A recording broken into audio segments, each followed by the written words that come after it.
Tiger Country 104.5 is a Radio Alabama station, part of the Auburn Networks family. WAUE HD2, Waverly, Auburn, Opelika. Auburn, Opelika Country. Tiger Country 104.5.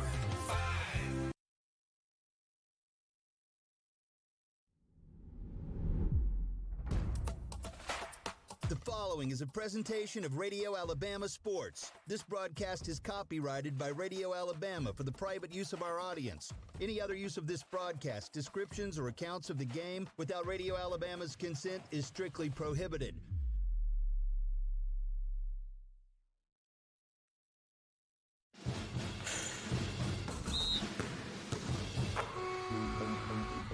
Lee Scott Academy Basketball is on Tiger Country 104.5. Presented by the Orthopedic Clinic, Googe Performing Arts Center, Mountain High Outfitters, and Russell Building Supply.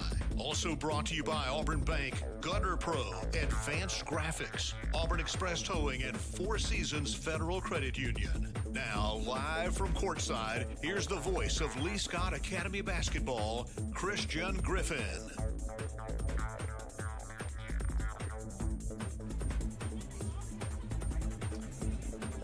Finally, we're back inside Sanford Gymnasium here in 2026. A welcome to 2026. A welcome back to the Lee Scott Sports Network, and a welcome to Sanford Gymnasium. I'm Christian Griffin, voice of the Lee Scott Warriors, and man, we're going to have a good time here tonight as we welcome you into the 2026 calendar season. And what a year so far it has been in the 2025 season. Warriors looking to continue that here in 2026. It's the Lee Scott Warriors and the Elmore County Panthers. The Lee Scott Warriors come into play today at 9-7. It was a 5-game win streak for the Lee Scott Warriors, working up until the Christmas holiday. 2 straight losses where the offense sputtered just a little bit, still had phenomenal defense. Warriors looking to get back comfortable, get back to finding the bottom of the net as we know them to do so successfully here tonight, back in the comfort of their own gym here on the campus of Lee Scott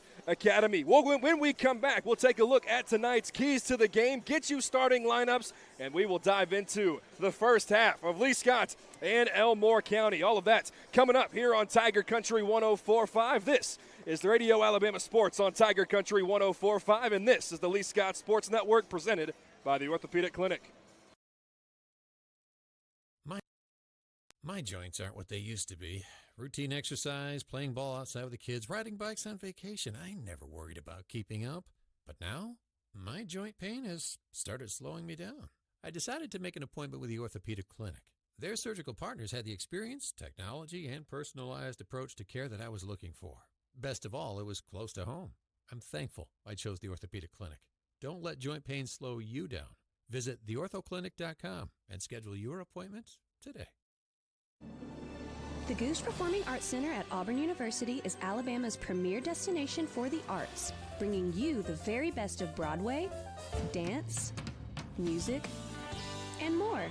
Learn more about upcoming performances and see the calendar of events online at gougecenter.auburn.edu. That's GOGUE center.auburn.edu. Or call the box office 334-844-TIXS. Every sports team has a glue guy, the unsung hero that does the dirty work. Society's glue guys are towing companies. Whether your car is in an accident or you own a business and need a vehicle moved, we all need tow trucks.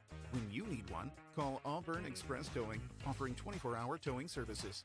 AET specializes in parking lot and private property towing in Auburn. Call 334-821-6033. Auburn Express Towing, located at 615 Opelika Road. Mountain High Outfitters is helping you gear up for cooler weather with new styles and colors in downtown Auburn. From fan favorites in footwear like Hoka, On, Ultra, Brooks, New Balance, and Birkenstock, Mountain High Outfitters offers the largest footwear selection in Auburn. Plus, find those hard-to-get apparel brands like Aviator Nation, Gold Hinge, Yori, Local Boy, and Free People Movement. Don't forget our new trucker hats from Good Old Boy, Gorin Brothers, and American Needle. Come visit Mountain High Outfitters next to Tzatziki's on South College in the heart of Auburn.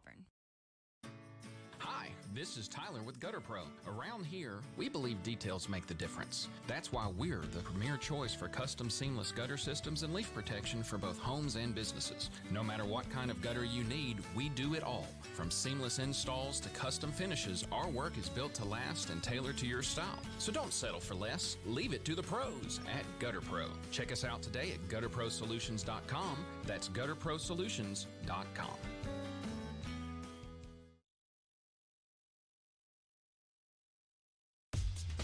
Time now for the keys to the game. Brought to you by Jeffcoat Trant Funeral Home on Tiger Country 104.5. Counting down the minutes here inside Sanford Gymnasium until we get underway in the 2026 calendar season. Lee Scott and Elmore County about to do battle here again for the first time in the 2026 season. The Lee Scott Warriors, as we mentioned, 9-7, had a 5-game win streak off of 2 losses right before the new year, looking to get back right. But again, most importantly, we remind everybody that there was one area game that the Lee Scott Warriors played prior to the Christmas break holiday. So Lee Scott on the varsity girls and the varsity boys side of things 1-0. And so the most important factor following a big win on the road at Beulah, both the Lee Scott Warriors, varsity girls and varsity boys, are 1-0. Let's take a look at tonight's keys to the game. They're presented by Jeffcoat Trant Funeral Home and Crematory, serving Opelika, Auburn, and Lee County since 1988. Only 2 for you here tonight for the varsity girls. Number 1, get back to your home gym. Get back to the comfort. Get back to the rims. Everything that you're used to here in Sanford Gymnasium. Get back to what you know. Get back to what you do best, and do so here against the Panthers here tonight. Number 2. Work off that rust, right? You had a little bit of time off. We'll see how much of a factor that stamina is. We'll see how deep the bench is for Coach Corey Harrison here tonight. Again, those are tonight's keys to the game, presented by Jeffcoat Trant Funeral Home and Crematory, serving Opelika, Auburn, and Lee County since 1988. So we'll take a break, come back, have the prayer and the anthem, get your starting lineups, and we'll get underway here on Tiger Country 104.5. Owner Sean Snow founded Advanced Graphics in 2004 to satisfy a missing service need in East Alabama. 20 years later, Advanced Graphics has proven mission accomplished. For any comprehensive graphic need, vehicle wraps, decals, signs, custom apparel, and even those difficult-to-source laser-engraved ADA signs. A dedicated staff at Advanced Graphics offers exceptional quality with amazing customer service. Contact Advanced Graphics today at 334-501-8600. That's 501-8600. Advanced Graphics in Auburn. World-class service with local attention. Four Seasons Federal Credit Union. Homegrown and member-owned. We love our members. Our members love us. Oh, yes. Ever since I got off active duty, they have helped me. I would recommend to anyone, if you really want to get your finances in order, come and see for yourself. I promise you, they will help you get on the path to financial freedom. Four Seasons Federal Credit Union with 2 local branches. Membership eligibility required. Accounts federally insured by the National Credit Union Administration. From day one back in 1907, Auburn Bank's mission has been clear: to serve our community, see businesses flourish, and improve lives locally by making sound business decisions and responding with care every day. Today, we continue to fulfill our mission with a team of local commercial and consumer lenders who are ready to help meet your needs and goals. Auburn Bank, champions of you. Member FDIC, equal housing lender, online at auburnbank.com.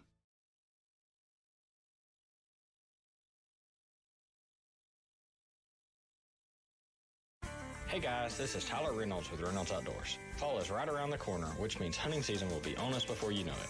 We are now carrying some of the best-known archery brand names like Matthews and PSE to go along with our well-stocked supply of firearms we have always been known for. And did you know we are the largest dealer of box blinds in Alabama, carrying popular brand names like Redneck and Banks? Don't forget, we carry Sitka, Bandit, and Drake apparel as well. Come see us today to meet all of your fall hunting needs. Located on Geneva Street in Opelika.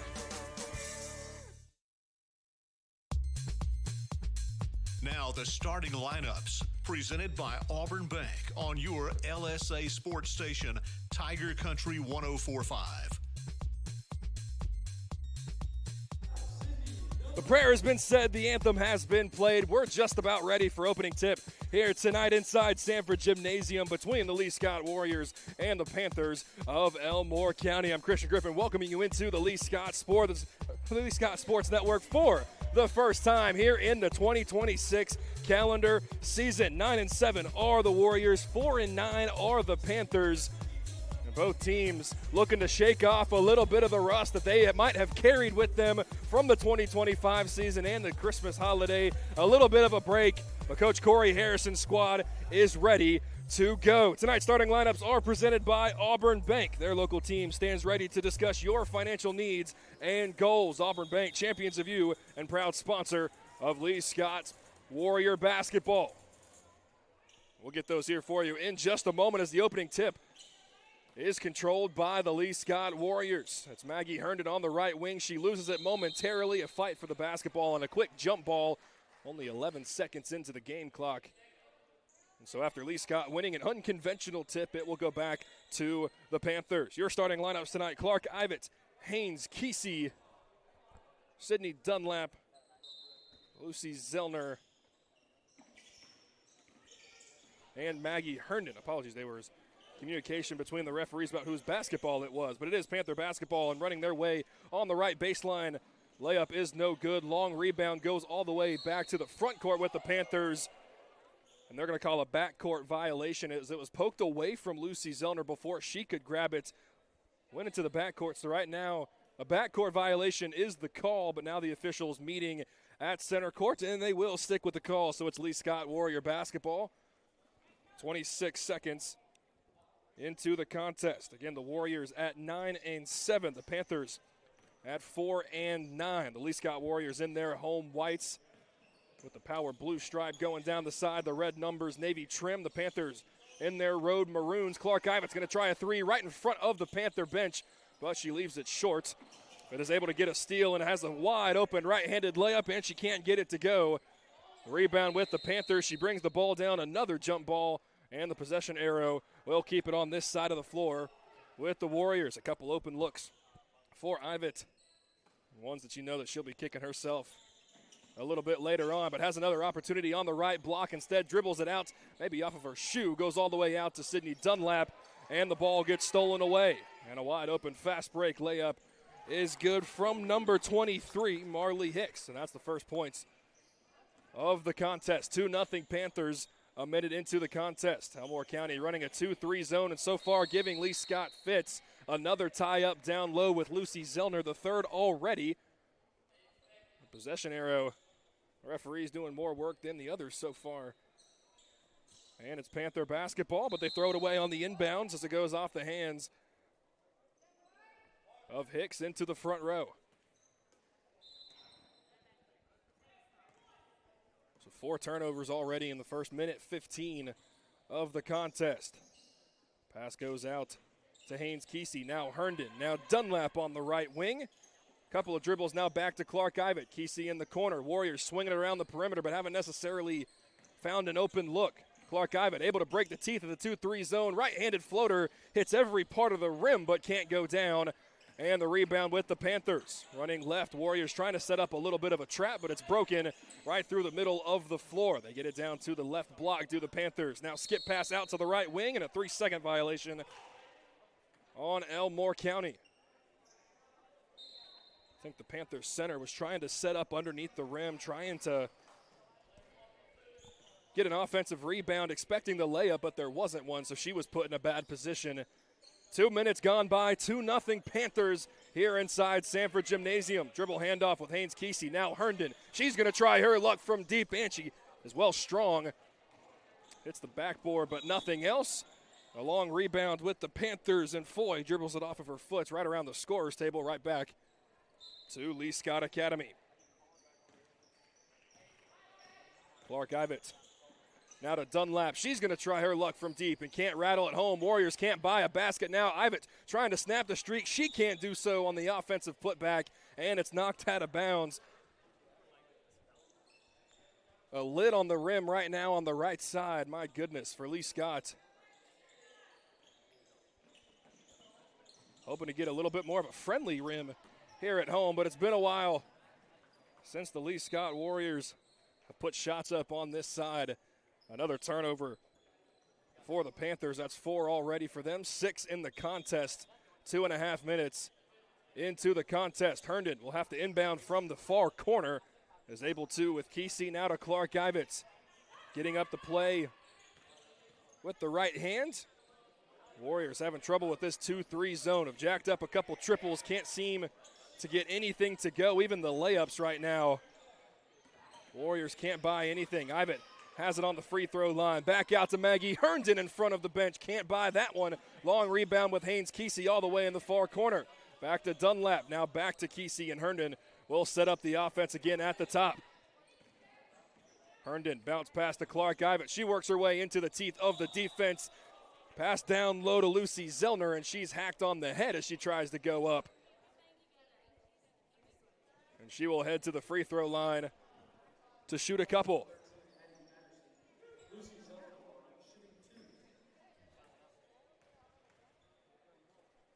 The first free throw from Zellner is too strong off the back iron. We're almost halfway through this first period, and the Warriors have yet to find the bottom of the net. The second free throw is good, and Zellner puts the Warriors on the board. 2-1 is your score with 4.5 to play here in this opening period. Haynes Kesey steals the inbounds pass and will give it back to Clark Ivett to set up the offense. Maggie Herndon put a couple dribble moves on the teeth of the 2-3 zone. Dunlap down low. Now Clark Ivett, her 8-foot touch shot. There we go. The patented Clark Ivett, a little running 8-foot touch shot, finds the bottom of the net, and the Warriors lead it 3-2. Warriors almost able to steal the inbounds pass once again. Instead, will step on the sideline, and it will stay Panther basketball.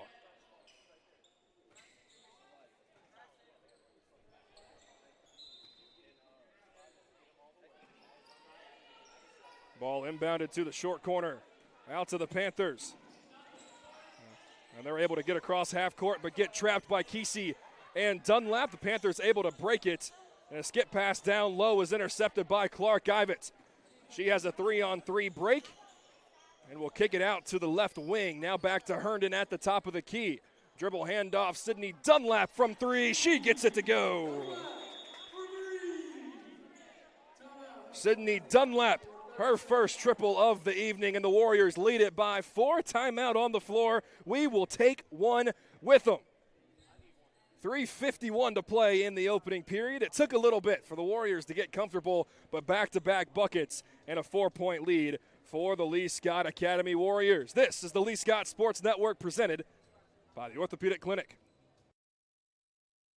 My joints aren't what they used to be. Routine exercise, playing ball outside with the kids, riding bikes on vacation. I never worried about keeping up. But now, my joint pain has started slowing me down. I decided to make an appointment with the Orthopedic Clinic. Their surgical partners had the experience, technology, and personalized approach to care that I was looking for. Best of all, it was close to home. I'm thankful I chose the Orthopedic Clinic. Don't let joint pain slow you down. Visit theorthoclinic.com and schedule your appointment today.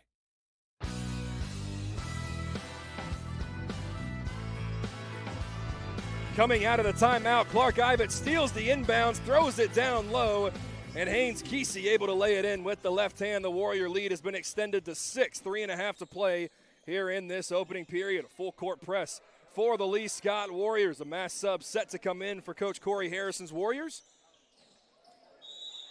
And able to break the press but get into the short corner. And I believe a foul will be called on Maggie Herndon. It will. Maybe a little bit of a push as the Panther player tried to set her feet. Herndon was coming from the weak side and couldn't stop her momentum. Her first foul of the evening. 3.5 to play in this opening period. A nice inbounds pass, gets it down to the right block, and the official standing at half court is the one that blows the whistle on the shooting foul. So that'll send number 21. Oh, apologies, number 22. Sarah Benson to the free throw line where she's able to connect on the first.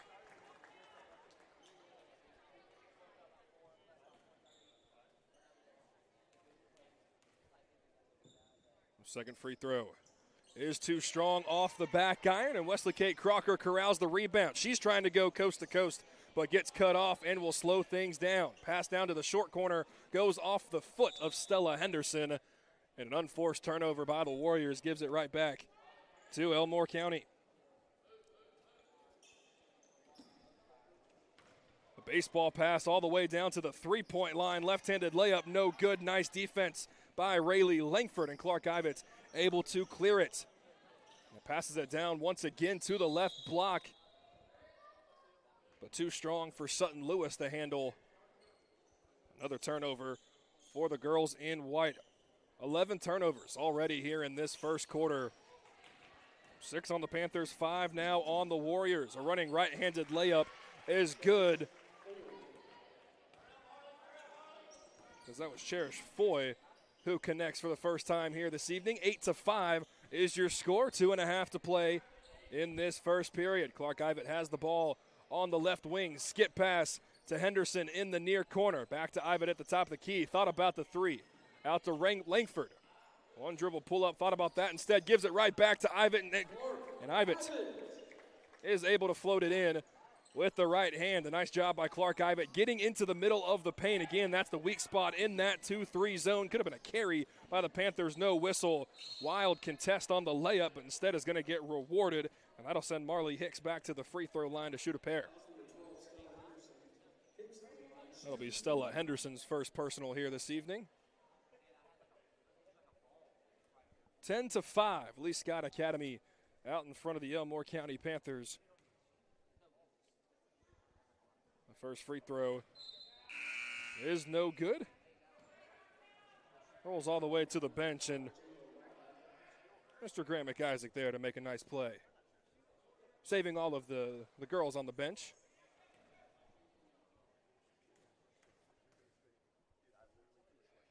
Second free throw is good. Marley Hicks, the leading scorer for the Panthers. She'll sub out. Raven Barris will sub in. 10-6. Here's 6 minutes gone by in the opening frame. Ivett now to Langford. Right back to Ivett on the give and go. She gets cut off. And Langford has it on the left wing. Gets the on-ball screen from Crocker. Tries to split the two guards of the 2-3 zone. It gets stolen away, and Stella Henderson is able to get it right back. Rayleigh Langford, crossover dribble, trying to work her way into the paint, but is unable to do so. Stella Henderson now back to Langford. Thought about the three, and then tried the dribble handoff with Wesley Kate Crocker, but nobody was there. And a wide open layup on the other end from Foy. Turnovers galore here in this opening frame.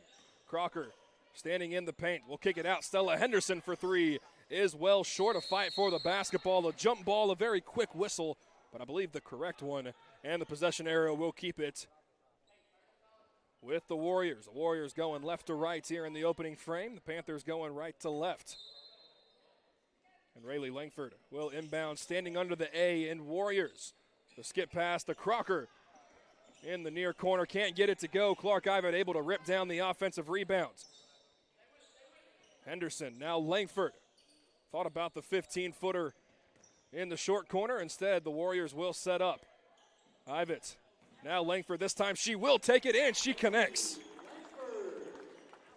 Rayleigh Langford's first bucket here in 2026 comes with 45 seconds to play in the opening frame. 12-8 is the Warrior lead.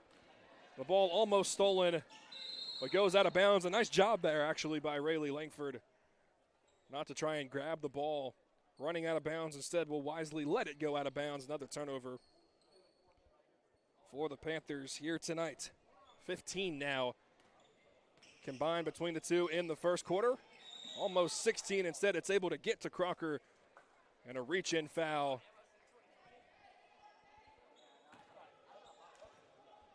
from Raven Barris. 24.5 seconds remaining in the first quarter. We'll see if the Warriors are able to inbound it and see if they hold for the final shot or if they stay aggressive. Ivett to Lewis, now to Langford, now back to Clark Ivett. She works her way baseline, spins back towards the middle of the floor. Rayleigh Langford from straight away. The three is well short, and Clark Ivet unable to save it. It goes off of her hands out of bounds with 12.9 here in this first quarter. The Warriors have done a nice job with the man-to-man press so far this evening. Panthers this time able to get across half court. Could have been a travel, no whistle. Almost gets stolen by Wesley Kate. 2 seconds, 1 second. Panthers aren't paying attention. They don't see it. They're not going to get a shot off. And that's how the first quarter will come to a close. The Warriors didn't score for the first 3.5 minutes, but end up putting 12 on the scoreboard, and they lead it by 4 going into the second quarter. You're listening to Radio Alabama Sports on Tiger Country 104.5, and this is the Lee Scott Sports Network presented by the Orthopedic Clinic. Mountain High Outfitters is helping you gear up for cooler weather with new styles and colors in downtown Auburn. From fan favorites in footwear like Hoka, On, Ultra, Brooks, New Balance, and Birkenstock, Mountain High Outfitters offers the largest footwear selection in Auburn. Plus, find those hard-to-get apparel brands like Aviator Nation, Gold Hinge, Yori, Local Boy, and Free People Movement. Don't forget our new trucker hats from Good Old Boy, Gorin Brothers, and American Needle. Come visit Mountain High Outfitters next to Taziki's on South College in the heart of Auburn. Owner Sean Snow founded Advanced Graphics in 2004 to satisfy a missing service need in East Alabama. 20 years later, Advanced Graphics has proven mission accomplished. For any comprehensive graphic need, vehicle wraps, decals, signs, custom apparel, and even those difficult-to-source laser-engraved ADA signs. The dedicated staff at Advanced Graphics offers exceptional quality with amazing customer service. Contact Advanced Graphics today at 334-501-8600. That's 501-8600. Advanced Graphics in Auburn. World-class service with local attention.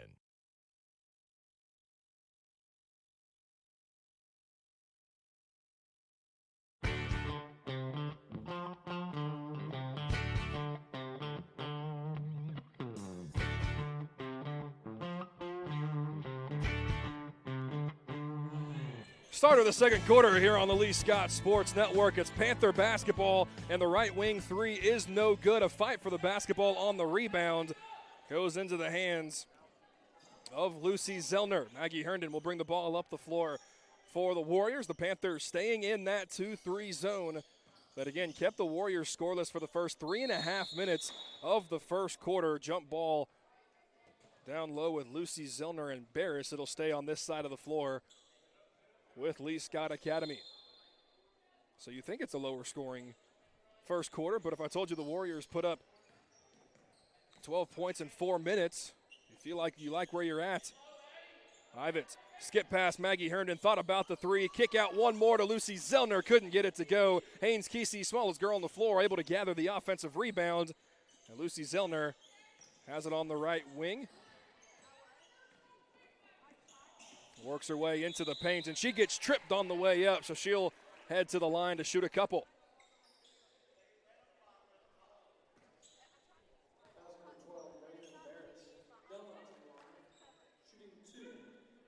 A nice job by Lucy Zellner using the aggressiveness. And she connects on the first free throw.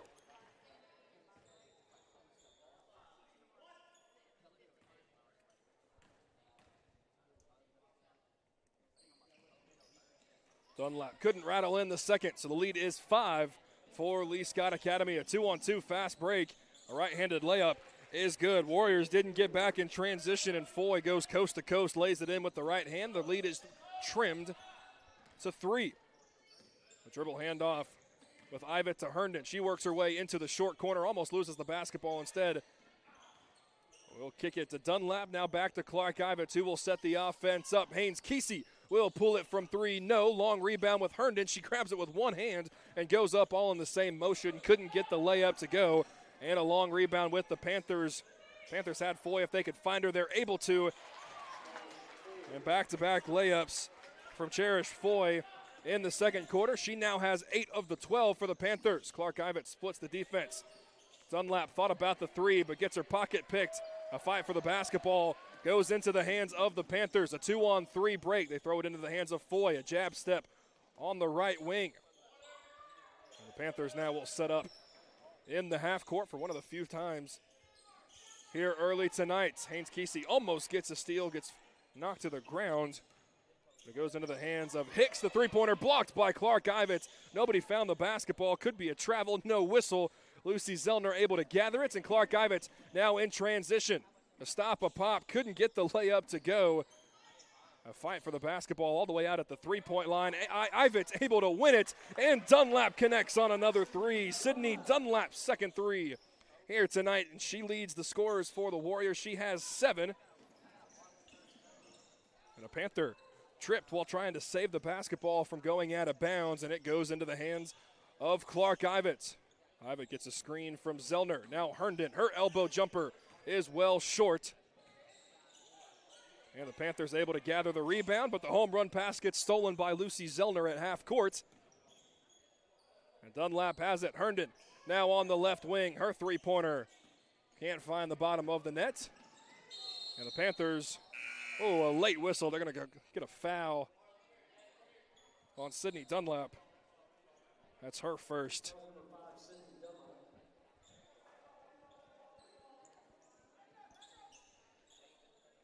.441 to play here in the second quarter. The Warriors lead it by 4, 16-12. The 5 on the floor for the Warriors. Haynes Kesey, Maggie Herndon, Sydney Dunlap, who almost got the steal right there, Clark Ivets, and Lucy Zellner. The ball in the short corner guarded by Clark Ivets, now out to the right wing, right in front of Coach Corey Harrison and the Warriors, and they're going to get a push foul on Maggie Herndon. That's going to be her second.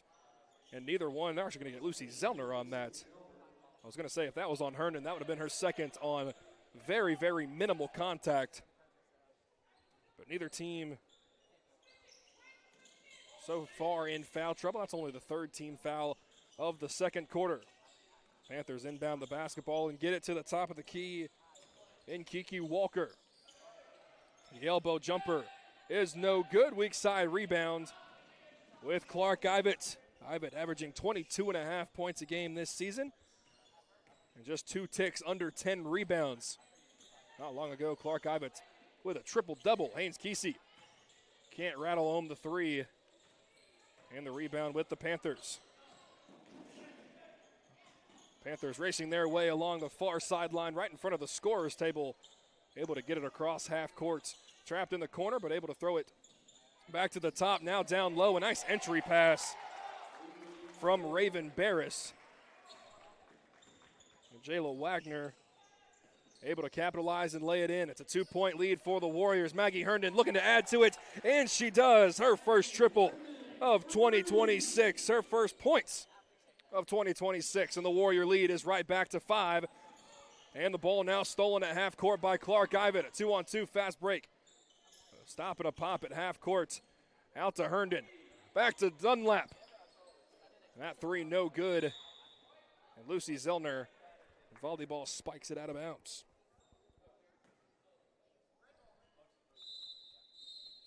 .305 remaining here in the second quarter. And a reminder that the first half action of tonight's game is presented by Russell Building Supply and Do It Center. Experience and knowledge from the pros at your hometown home center.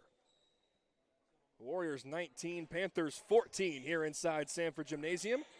Lee Scott continuing their man-to-man full court press, and what should be a 5-second call it is. Nice job by Sydney Dunlap and Haynes Kesey denying the basketball. And the Warriors now steal another possession. They get it under their own basket. Skip pass to Dunlap, had the open 3, decided not to take it. Instead, the ball gets swung around the perimeter and goes into the hands of a Panther. Maggie Herndon pokes it from behind, and it goes out of bounds, and they're saying that it's Warrior basketball. I'm not saying I agree with the call. And the other official comes in and changes it. Yeah, the ball poked away from the Panther by Maggie Herndon. Now the inbounds, a beautiful entry feed once again, and Marley Hicks able to lay it in, plus the contact. She'll head to the line for one more.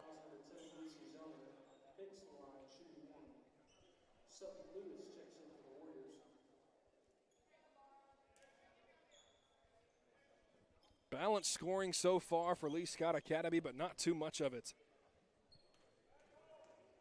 so far here tonight. The free throw from Marley Hicks is good, so she now has 5 in the contest, and the Warrior lead is trimmed back to 2. Ivett to Maggie Herndon. Bounce pass to Dunlap. Now back to Herndon. She might have gotten away with a travel at the top of the key. Skip pass to Kesey. Now Dunlap. Again, this 2-3 zone for the Panthers causing havoc for the Lee Scott Warriors here in the half courts. A lot of ball movement, but not necessarily too many good looks at the rim. Herndon, a jab step, dribble handoff to Sydney Dunlap. And she's now trapped in the corner, and now Maggie Herndon at the top of the key. We've now burned 30 seconds off the clock and haven't even looked at the rim. Ivett on the right wing. Now to Dunlap. She's trapped in the short corner, throws it out to Henderson. Now Haynes Kesey in the far corner. Three-pointer too strong off the back iron. Ivett skies for the rebound, and she's hacked in the air. Nice strong rebound from the sophomore guard. And that possession was all of 45 seconds, and it took the 15th pass or so for a decent look, but that time a whole lot easier. Maggie Herndon able to find a cutting Clark Ivett on the inbound. She gets the bucket to go, and will head to the line to shoot another.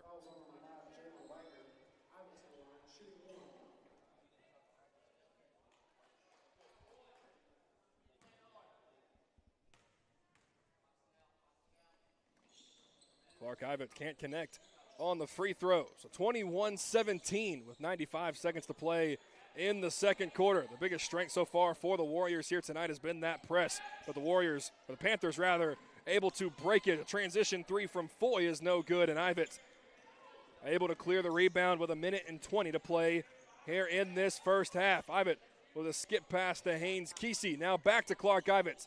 Lowers her shoulder but backs it back out. Now to Herndon. Dribble handoff to Sydney Dunlap. Trying to find Clark Ivett down low. They're able to kick out Maggie Herndon for 3. Can't go. But Haynes Kesey there on the weak side glass to clear it. Now Clark Ivett. Beautiful pass to Sutton Lewis. She couldn't get it to go. Gets the offensive rebound. Goes up strong once again. And she's hacked. She'll head to the line to shoot a pair. The Warriors haven't found the bottom of the net too many times and haven't found too many good looks.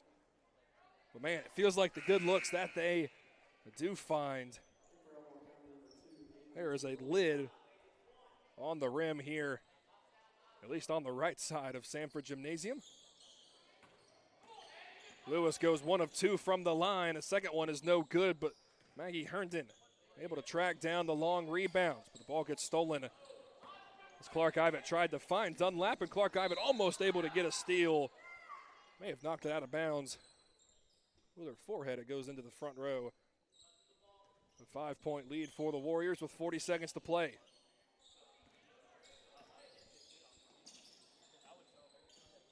The Warriors have gone into a little bit more of a matchup zone.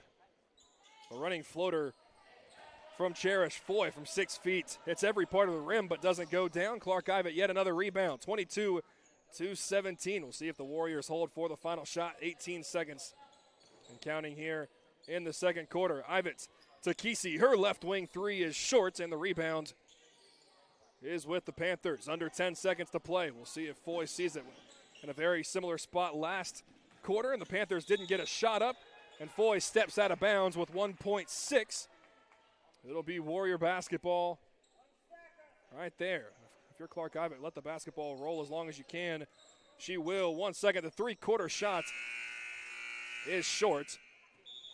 And that is how the first half of play will come to a close. Similar to what you would expect. The first game of 2026. Not a lot of made baskets, a couple good looks, but a lot of turnovers by both teams. But all things considered, the Lee Scott Warriors with a 22-17 lead at the halftime break. When we come back, we'll get you started with the Orthopedic Clinic halftime reports. We'll dive into some of the numbers, dive into some of the trends, and tell you what Coach Corey Harrison and the Warriors need to do to come out with their first win in 2026.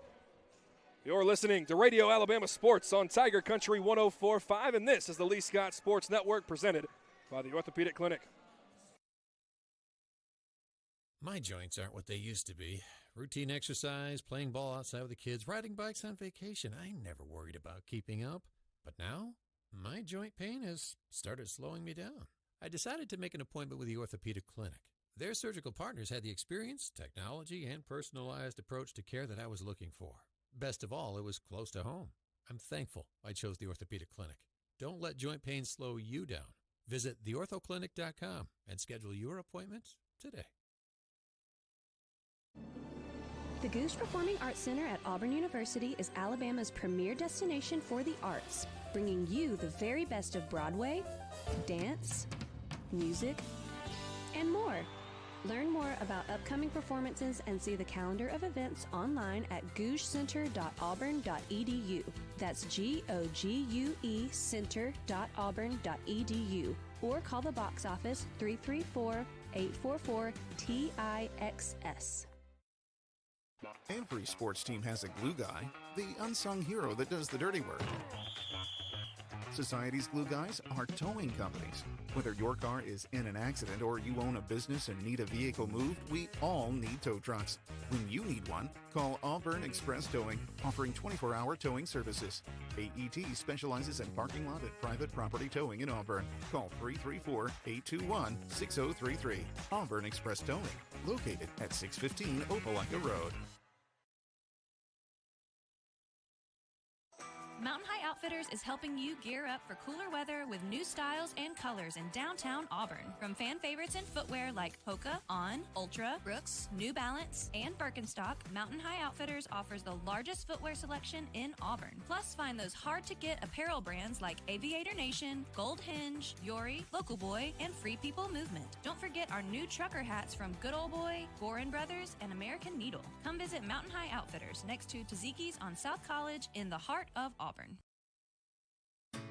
Hi, this is Tyler with Gutter Pro. Around here, we believe details make the difference. That's why we're the premier choice for custom seamless gutter systems and leak protection for both homes and businesses. No matter what kind of gutter you need, we do it all. From seamless installs to custom finishes, our work is built to last and tailored to your style. So don't settle for less. Leave it to the pros at Gutter Pro. Check us out today at gutterprosolutions.com. That's gutterprosolutions.com.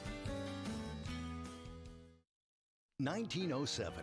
Auburn had no paved roads, no local newspaper, a few automobiles, very little electricity or indoor plumbing, and one bank, Auburn Bank. For all these years, we've had a part in shaping and serving Auburn, Opelika, and East Alabama, a steadfast partner to our customers, meeting financial needs at just the right times. How do we know our community so well? Because we've grown up together. Auburn Bank, champions of you. Member FDIC, online at auburnbank.com. The Lee Scott Academy Basketball Halftime Show is brought to you by the Orthopedic Clinic on Tiger Country 104.5.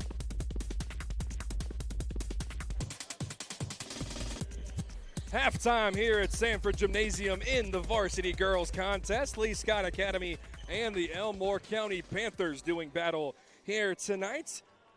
And the Orthopedic Clinic is East Alabama's go-to center for orthopedic care, with locations in Auburn and Opelika to better serve you. You can find them online at theorthoclinic.com. The Lee Scott Warriors out in front 22-17 at the halftime break. And what feels like a very low-scoring game is a rather low-scoring game. A lot of turnovers between the two squads. Basically exactly what you would think for the first half of your first game in 2026, your first action here in a couple of weeks. But again, all things considered, the Warriors with a 5-point lead at home and looking to build off of that here in this second half. The Lee Scott Warriors again came into play tonight at 9-7. The Panthers at 4-9. But the most important win was that 45-22 win at Beulah. So the Warriors already 1-0 in area play. We'll kick that back up here later on this weekend. But a really nice start, something that you can just keep in the back of your mind, that you're already 1-0 in area play. You feel like you have that one little step above the rest of the area so far here this season. Halftime stats tonight are brought to you by Lee County Revenue Commissioner Olene Price, who reminds you that if you need services from her office, there's a main office at the courthouse in Opelika and satellite offices in Auburn and Smith Station. It's Sydney Dunlap and her 2 triples that lead the way for the Lee Scott Warriors. She has 7. Clark Ivett right behind her with 6. 3 Warriors have 3. No, apologies, only 2 have 3. 3 have 2. Maggie Herndon, Rayleigh Langford, Ann Haynes, Casey, Lucy Zellner, and Sutton Lewis both have 1 for the Lee Scott Warriors. 22-17 is your score at the halftime break. And again, just looking at some team stats for the Lee Scott Warriors so far this season, it's a team that averages 49.5 points per game. So you're a little bit under that margin. I would imagine that number is skewed just a little bit. Again, the Lee Scott Warrior offense has struggled over the past couple of weeks of 2025 and through the first 16 minutes now in 2026. You'd love to see that get going just a little bit here in the second half as you work your way into area play. But a team that averages right around 50 points per game, 29 rebounds, 10 assists. They do get 10.5 steals per game, 2.5 blocks, and 18 turnovers. However, that number is also skewed a little bit as that number has continued to drop as the season goes on. So the Warriors continuing to do the right things so far in the season. The Warriors do have 11 turnovers already here in the first half, however, and that's something that you'll want to clean up, and you'll know that this team will continue to clean up as you work your way into 2026. When we come back, we'll dive into what Coach Corey Harrison and what this Warrior squad needs to do to pick up their first win in 2026 and their 10th win of the young season. That's in the second half when we come back here on the Orthopedic Clinic Halftime Report. Hi, this is Tyler with Gutter Pro. Around here, we believe details make the difference. That's why we're the premier choice for custom seamless gutter systems and leaf protection for both homes and businesses. No matter what kind of gutter you need, we do it all. From seamless installs to custom finishes, our work is built to last and tailored to your style. So don't settle for less. Leave it to the pros at Gutter Pro. Check us out today at gutterprosolutions.com. That's gutterprosolutions.com.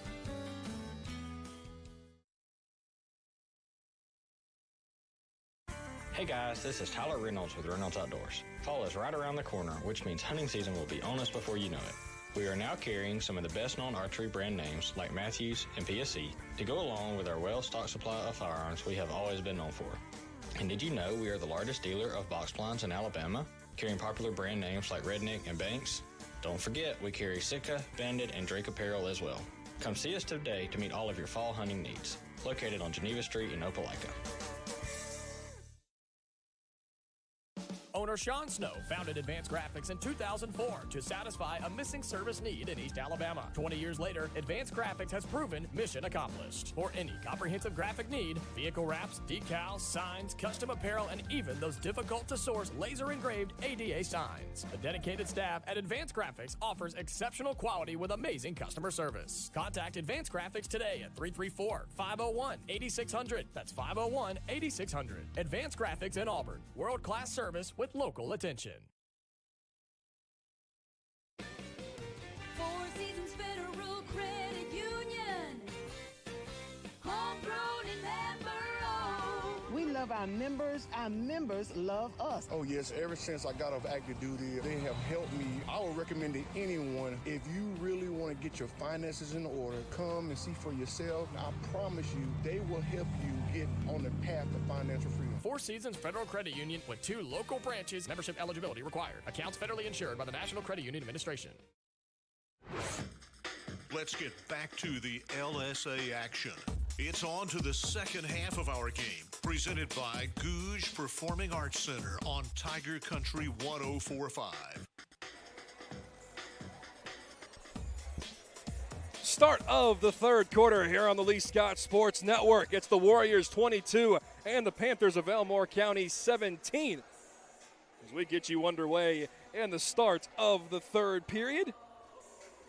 And again, talking about what this team needs to do to pick up their 10th win of the season, their first in 2026.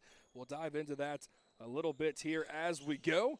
But it's Panther ball to start the third quarter, going left to right now on your radio dial. The Warriors will be going from right to left, and the Warriors get a steal with Sydney Dunlap, and Haynes Kesey races her way along the floor.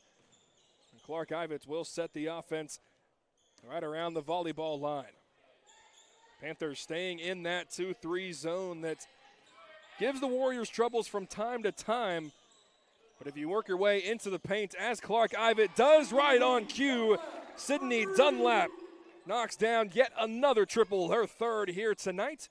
And she's in double figures with 10, and the Warrior lead is 8. And a poke steal from behind. Clark Ivett almost gets it, rather. It's able to go right back into the hands of Cherish Foy. The 8-foot floater is no good. A fight for the basketball, a jump ball with Lucy Zellner. And the possession arrow will give it to the Warriors. The two biggest things for this Lee Scott team, you've already seen a couple of them. If you can set up the trap after made baskets, force some live ball turnovers, try and increase this lead in the second half. And the second one being get these paint touches.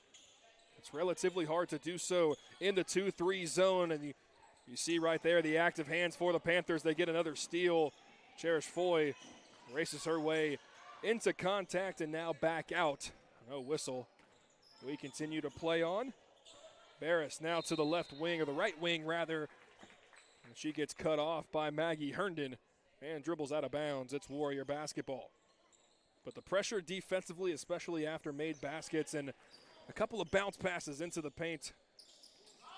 As you see right there, right on cue once again, Clark Ivett didn't like what she had, so she'll dribble it out to the three-point line. Now skip pass. Sydney Dunlap couldn't rattle home the three. Clark Ivett gets the offensive rebound and able to lay it in with the right hand.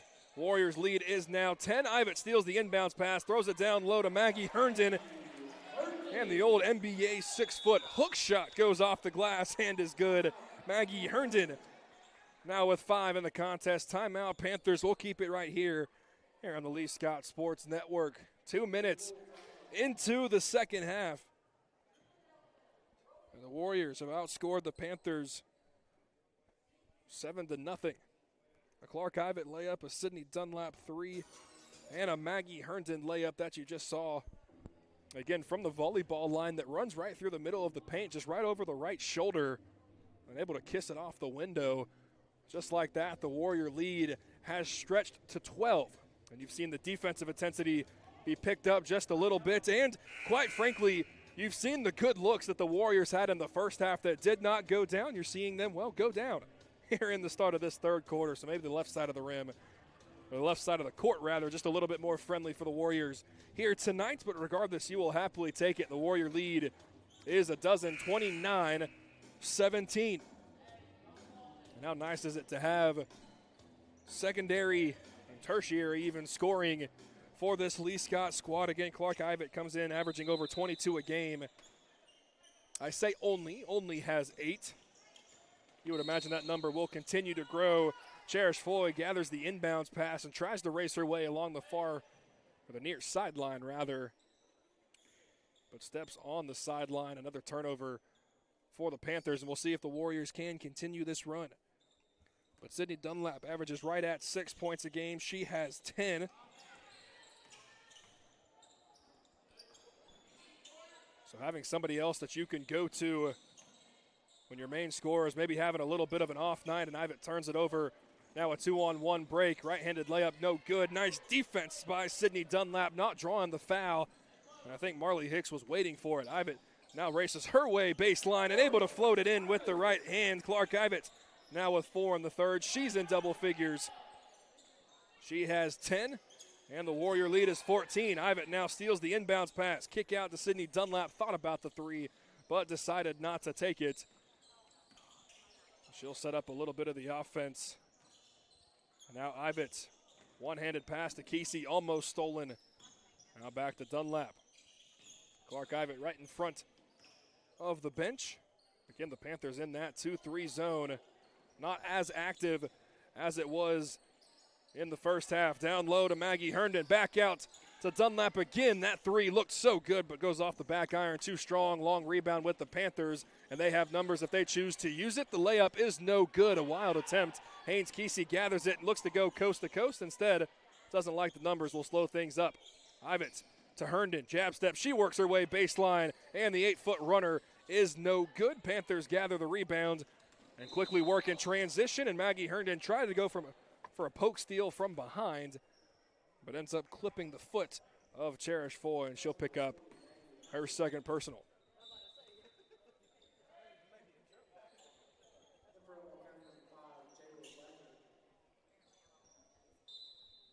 (31-17).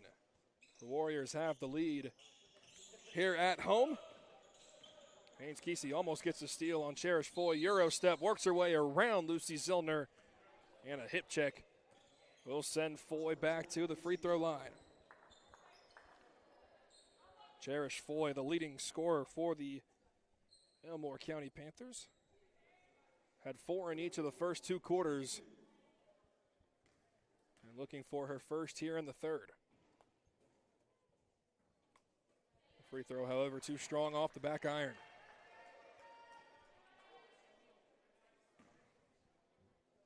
The gym very quiet at times. As Foy rattles in the second free throw, 31-18 is your score is Ivett. Runs her way up the floor. They get it down low. Maggie Herndon, layup no good. Fight with the basketball, and Lucy Zillner goes off her hands, but they're saying that it was knocked out by Kiki Walker. It will stay Warrior basketball under their own basket. And Maggie Herndon will inbound, standing in between the two T's and Scott here on the left side of the floor. Pass all the way to the near corner with Sydney Dunlap. Now back to Maggie Herndon. Haynes Kesey thought about the three. Now running baseline, skip pass to Clark Ivett. One more to Dunlap. Had a decent look, didn't take it. Drives right, spins her way back to the middle of the floor. A nice move, couldn't get the layup to go. And I believe an over the back or possibly a loose ball foul on Lucy Zellner. She doesn't agree with it. But Lucy picks up her second foul in a matter of seconds. And she will now have to head to the bench. And Sutton Lewis will check in. The Warriors continuing that full court pressure as they have all night.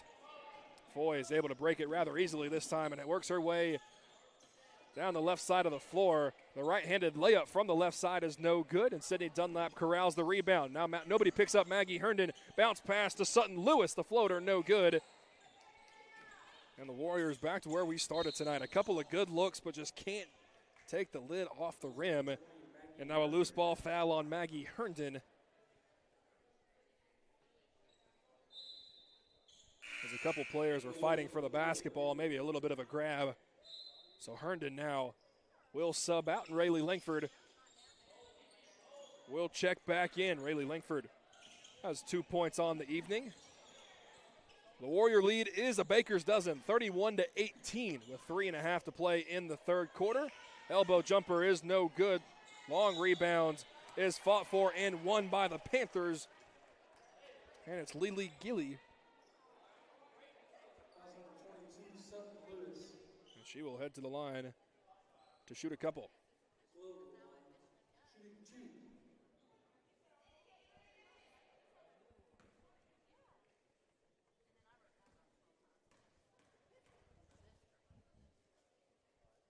First free throw from the guard is good.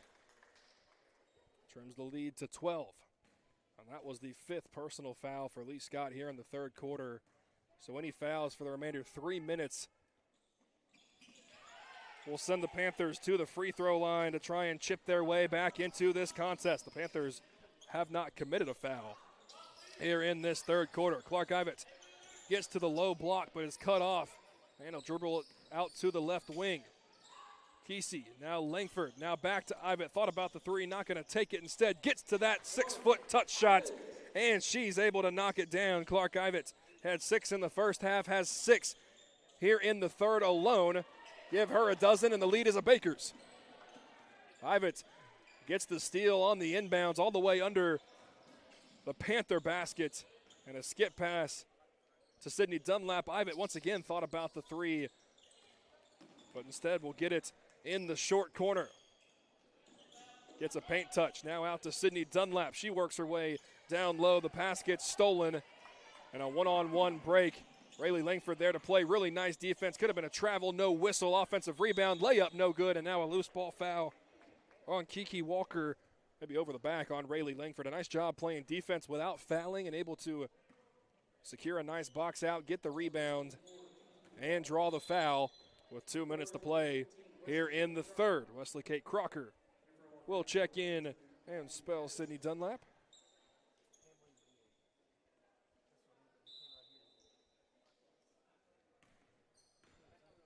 So Ivitt, dribbling with the right hand, will work her way up the floor. Crocker gets to the paint and is stripped from behind, but a reach-in foul is called on Cherish Foy. Again, only the second team foul for the Panthers here in the third quarter. 2 minutes to play. The Warrior lead is 13. Haynes Kesey now to Crocker, crossover dribble, loses the basketball. It goes into the hands of Foy, now back to the hands of Crocker, now back into the hands of Foy, and back into the hands of Crocker, and she rolls out of bounds with it. It'll be Panther basketball. It was pinballing at half court between the two guards. And a timeout on the floor with the Panthers, a 30-second timeout, so we will keep it right here on the Lee Scott Sports Network. A reminder that the second half action of tonight's game is presented by the Goose Performing Arts Center at Auburn University. You can see their upcoming events at goosecenter.auburn.edu. 33-20. Lee Scott Academy here at home inside Sanford Gymnasium, looking to pick up their 10th win of the season, their first in the 2026 calendar season. And again, one final tune-up game before we get you started with a little bit more area play. Coming up this Friday here at home inside Sanford Gymnasium, Lee Scott will take on Dadeville. The girls' varsity game scheduled for a 5 o'clock start. The boys scheduled for right around 6:30. The inbound pass goes to Foy, and it gets stolen by Haynes Kesey. Pass to Ivitt, now down low to Crocker, and she is hacked on the way up as the ball goes flying out of bounds. But the 5'5" freshman will head to the line to shoot a couple. The first free throw can't rattle it home.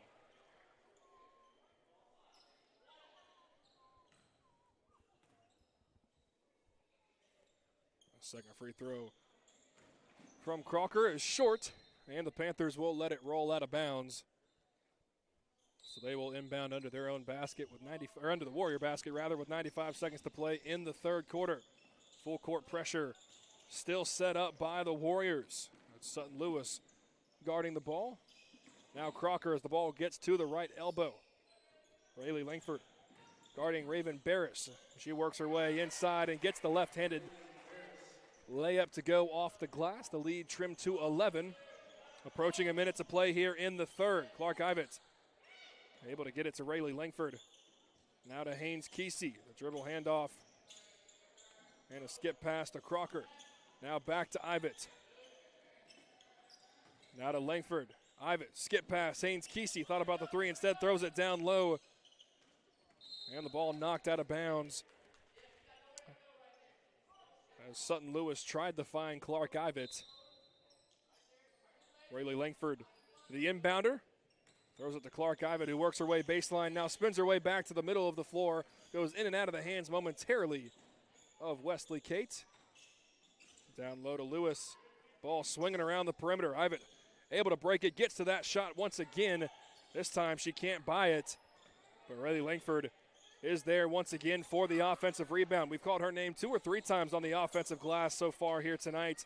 Crocker's three is no good. 25 seconds to play in the third. Rayleigh Langford gets a poke steal from behind. A nice job stopping the basketball from Haynes Kesey. She corrals it and will dribble up the floor. Langford has it on the left wing. 13 seconds. Haynes Kesey now to Clark Ivett, and she will direct the offense. Crocker got away with a travel and throws it to nobody with 4 seconds. Langford able to gather it, and she'll put it up from the volleyball line and leaves it just short. Not necessarily the possession the Warriors wanted to end the third, but definitely the third quarter that the Warriors loved as they outscore the Panthers 11-3 in that period, and they take an 11-point lead into the final 8 minutes, and that's where we go when we come back here in 60 seconds. You're listening to Radio Alabama Sports on Tiger Country 104.5, and this is the Lee Scott Sports Network presented by the Orthopedic Clinic. Experience and knowledge from the pros. Russell Do-It Center and Building Supply. Russell Building Supply is your hometown home improvement store. You'll find what you need when you need it. And as a Russell Rewards member, you'll be in the know about monthly specials and exclusive offers. Russell Building Supply, East University in Auburn, across from Cary Creek Publix. Experience and knowledge from the pros. Russell Do-It Center and Building Supply. The Goose Performing Arts Center at Auburn University is Alabama's premier destination for the arts, bringing you the very best of Broadway, dance, music, and more. Learn more about upcoming performances and see the calendar of events online at gougecenter.auburn.edu. That's GOGUE center.auburn.edu. Or call the box office 334-844-TIXS.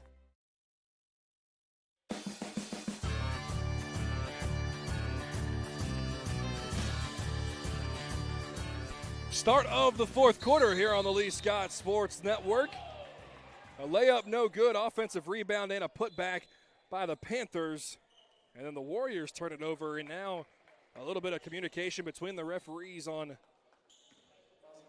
who the foul was on. They're now going to call a foul on Maggie Herndon. Initially, they ruled the basketball to be out of bounds, but they were saying now that Herndon was not in legal guarding position. So Herndon will check out. Sutton Lewis, or Stella Henderson rather, will check in. Lewis is in the game. A fight for the basketball underneath the Panther baskets, and it goes out. Well, the Panthers wearing their all maroons tonight. The 5 on the floor for Coach Corey Harrison is Sutton Lewis, Clark Ivett, Rayleigh Langford, Stella Henderson, and Lucy Zellner. Langford has it now. Clark Ivett, turnaround jumper, hits every part of the rim, sits on the back iron for just a moment. But it's able to go into its home. The Warrior lead back to 11. And Sutton Lewis and Stella Henderson combined for the steal. It was Stella Henderson that was able to gather it, and then she gets pushed from behind. So the foul will bring it to an inbound underneath the Warrior basket. Lewis, now Langford. Now a cutting Ivett as she works her way inside the left elbow. A fight for the basketball and a jump ball. Yet again, you've had more than just a handful of jump balls already here tonight. A minute and 11 seconds gone by here in the fourth and final frame. The Warrior lead is 11, and the inbounds pass gets stolen by the Panthers. It's Cherish Foy running the length of the floor, trying to go coast to coast, tries to make a bounce pass to her teammates. But nice active hands from Lucy Zellner. She swats it out of bounds, and the Panthers will be forced to set up in their own half court. Foy, the leading scorer for this Panther squad, the starting point guard. She has 9. And she's the inbounder. And the ball quickly goes right back to her hands on the right wing. She's going to try her luck from deep. Too strong off the back iron. Free throw. Offensive rebound is gathered. And the layup no good. Clark Ivett gathers the rebound and gets knocked out of bounds. And they're going to call No whistle, but saying that she just walked out of bounds with it.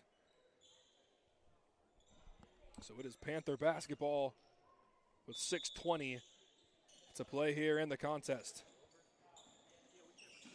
Panthers trying to set up something under their own basket. Instead goes all the way to the baseline. And they're going to call a backcourt violation, and the head coach for Elmore County is arguing nobody touched it, and to be honest, I agree. Stella Henderson gathers the inbounds pass, and she knocks down a triple. Immediate impact as soon as it touched her hands, it left her hands and found the bottom of the net, and the Warriors have their largest lead of the night at 14. Quick in transition, the left wing three. The Panthers try and respond, but it's no good. The shooter able to gather the offensive rebound, and now the left-handed layup is partially blocked, but they're going to say that Lucy Zellner maybe hacked her on the opposite arm. And I believe that's number 5. On Lucy Zellner, it is. So the Warriors will have to go the final 6 minutes without their starting center.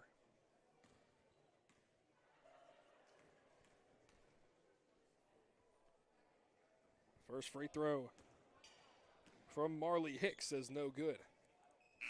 Hicks had 3 in the first, 3 in the second, but has been scoreless ever since. It's Haynes Kesey, Rayleigh Langford, Clark Ivett, Sutton Lewis, and Stella Henderson, the 5 on the floor for the Warriors. An 0 for 2 empty trip for the Panthers, and it's Stella Henderson who tried to dive out of bounds to save the basketball on the baseline, or the sideline rather, but was unable to do so. So it will remain Panther basketball. The inbound goes to Barris, now right back to Foy, now to Barris at the top of the key. The dribble handoff, and they get it back into the hands of the point guard, Foy. 38-24, the Warriors lead with 5.5 to play. And Foy, a nice little Euro step through contact. She's able to throw it up and in. A nice move there from the Panther guard.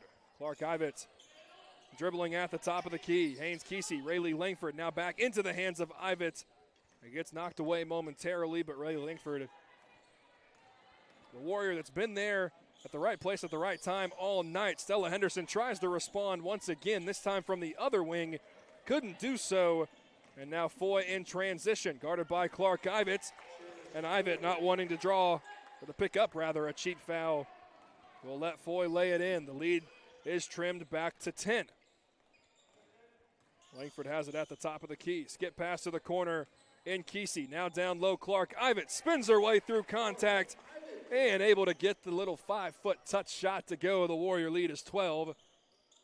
And a baseball pass from Barris will go all the way out of bounds. You've seen that 2 or 3 times so far already here tonight.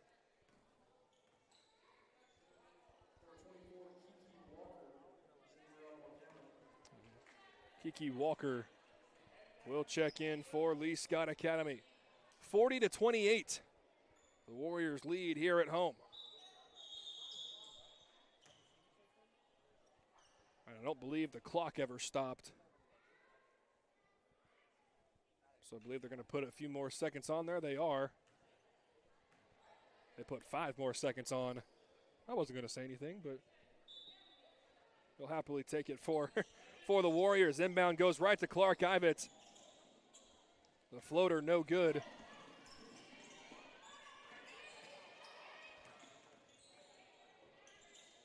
And Barris now has it on the right wing. Her 3 is too strong. Offensive rebound is ripped down by the Panthers.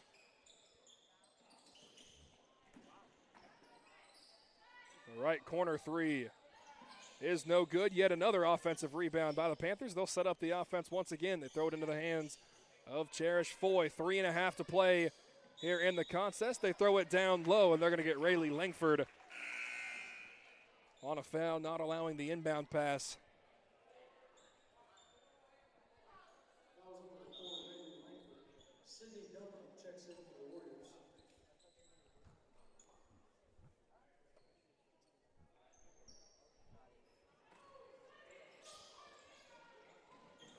Three and a half to play here in the contest inside Sanford Gymnasium. Foy tries her luck from deep. Can't get it to go. The offensive rebound with the Panthers, and now a fight for the basketball between Walker and Sydney Dunlap, who's just checked back into the contest. Possession arrow will keep it on this side of the floor with Elmore County.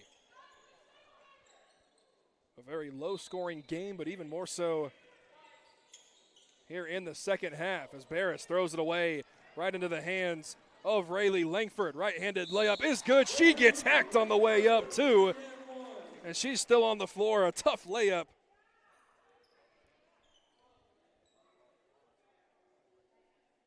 And she's still on the floor.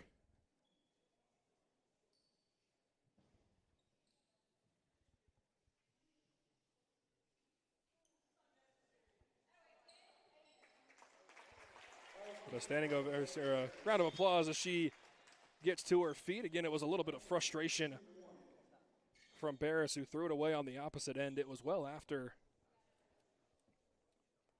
Langford had left her feet. But I don't believe they're going to add anything, and they won't, so just a common foul, but Rayleigh Langford at the stripe for the old-fashioned three-point play where she connects. A tough 3 points for the senior guard.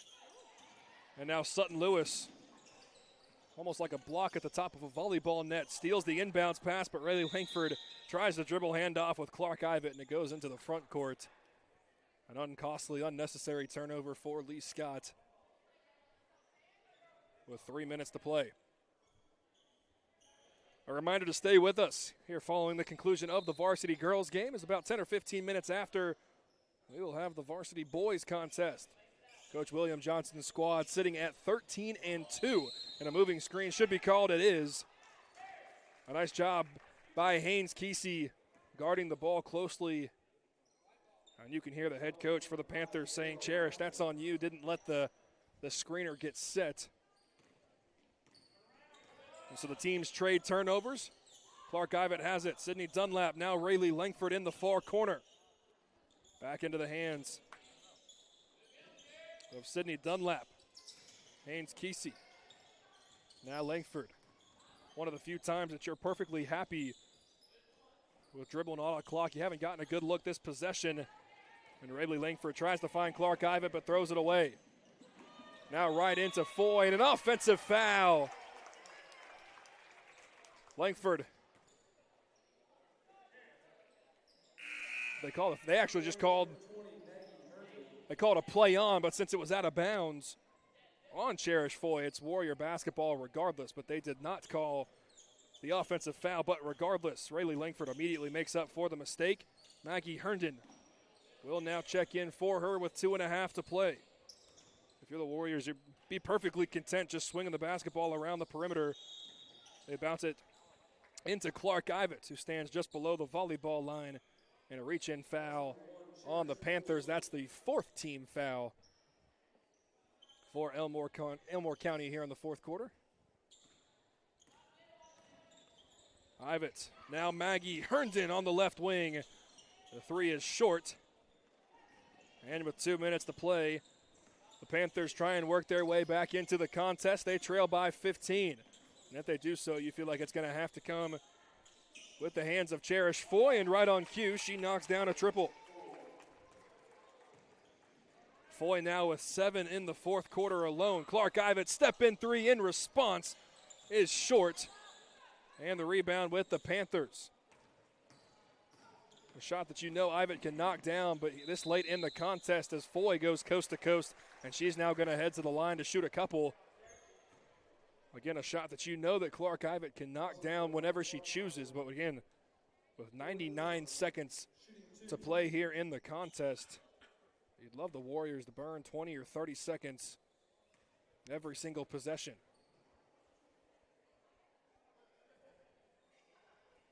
The free throw from Foy hits the back of the rim, the front of the rim, the top of the backboard, but doesn't go over the backboard. And then finds the bottom of the net. So the lead trimmed to 11. One more coming for Foy, and she knocks down both of them. Foy has 17 of the Panther 33 points tonight.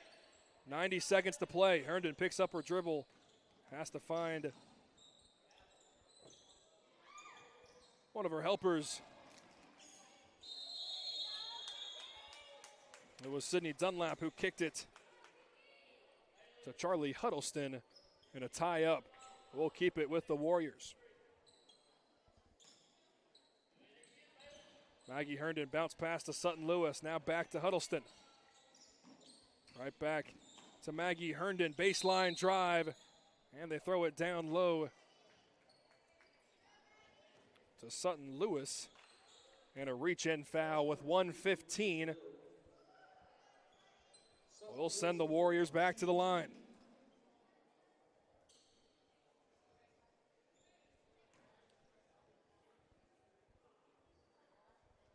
The first free throw is good.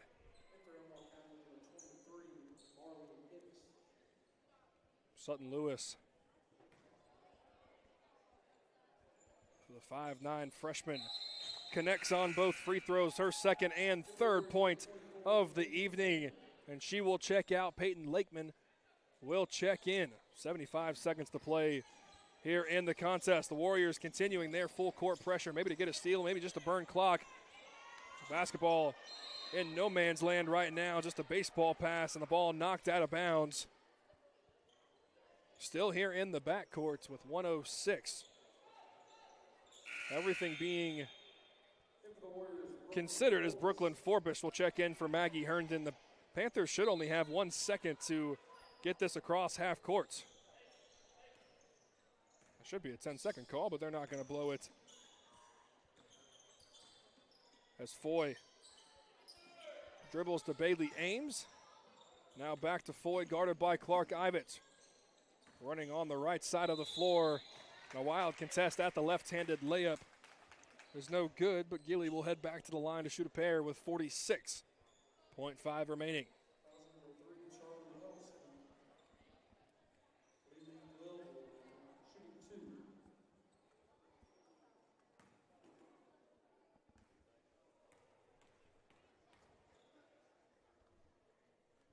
The first free throw from Lely is good. She now has 3, and all 3 coming in the second half.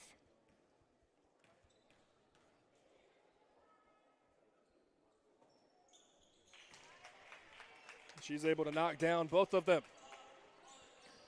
The lead is double digits, but the closest it's been in this fourth quarter. Step in 3, no good. Lakeman, the offensive rebound. Huddleston will try it from just outside the block, and that's no good. 30 seconds to play. Foy, coast to coast, left-handed layup, rattles in. Foy now has 11 in the fourth quarter alone, and Clark Ivett now will wisely bring the ball up the floor and will stand well outside the volleyball line. 14 seconds to play.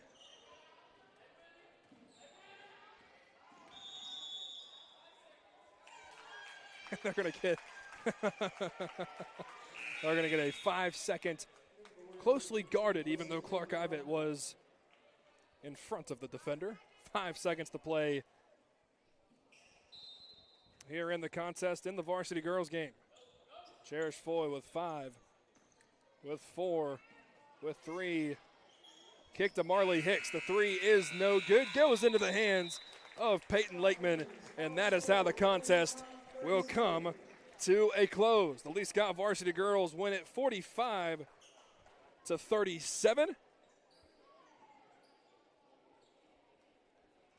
A nice second half performance for Clark Ivett. She had 10 in the second half alone. We'll dive into some of those numbers. Give you the post game of the varsity girls, transition into the pregame of the varsity boys. Don't you go anywhere. Lee Scott Academy basketball continues here in 2 minutes on the Lee Scott Sports Network, presented by the Orthopedic Clinic. My joints aren't what they used to be.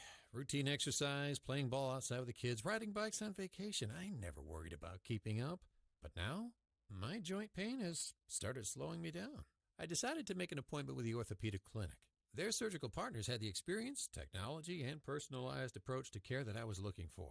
Best of all, it was close to home. I'm thankful I chose the Orthopedic Clinic. Don't let joint pain slow you down.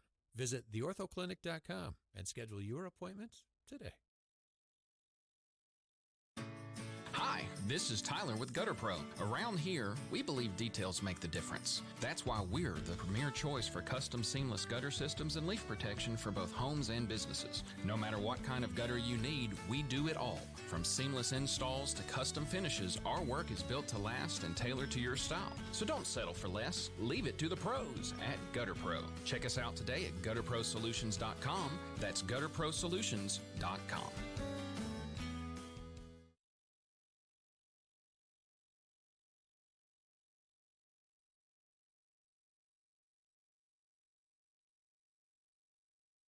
Hey guys, this is Tyler Reynolds with Reynolds Outdoors. Fall is right around the corner, which means hunting season will be on us before you know it. We are now carrying some of the best-known archery brand names like Matthews and PSE to go along with our well-stocked supply of firearms we have always been known for. And did you know we are the largest dealer of box blinds in Alabama, carrying popular brand names like Redneck and Banks? Don't forget, we carry Sitka, Bandit, and Drake apparel as well. Come see us today to meet all of your fall hunting needs. Located on Geneva Street in Opelika. Mountain High Outfitters is helping you gear up for cooler weather with new styles and colors in downtown Auburn. From fan favorites in footwear like Hoka, On, Ultra, Brooks, New Balance, and Birkenstock, Mountain High Outfitters offers the largest footwear selection in Auburn. Plus, find those hard-to-get apparel brands like Aviator Nation, Gold Hinge, Yori, Local Boy, and Free People Movement. Don't forget our new trucker hats from Good Old Boy, Gorin Brothers, and American Needle. Come visit Mountain High Outfitters next to Taziki's on South College in the heart of Auburn. Experience and knowledge from the pros. Russell Do-It Center and Building Supply. Russell Building Supply is your hometown home improvement store. You'll find what you need when you need it. And as a Russell Rewards member, you'll be in the know about monthly specials and exclusive offers. Russell Building Supply, East University in Auburn, across from Cary Creek Publix. Experience and knowledge from the pros. Russell Do-It Center and Building Supply. When bones get out of joint, the Orthopedic Clinic is here, providing expert care and surgery when needed, wherever it hurts. Hand, wrist, foot, or ankle, back, neck, or hip. Offering minimally invasive surgery and cutting-edge joint replacement. Serving patients from throughout the region. See the sports injury experts for athletes of all types. Don't wait. Schedule an examination today. The Orthopedic Clinic. Call for an appointment 334-749-8303 or visit theorthoclinic.com. Tiger Country 104.5 is a Radio Alabama station, part of the Auburn Networks family. WAUE HD2, Waverly, Auburn, Opelika. Auburn, Opelika Country. Tiger Country 104.5.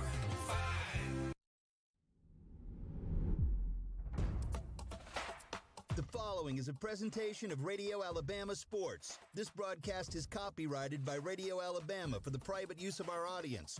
Any other use of this broadcast, descriptions, or accounts of the game without Radio Alabama's consent is strictly prohibited.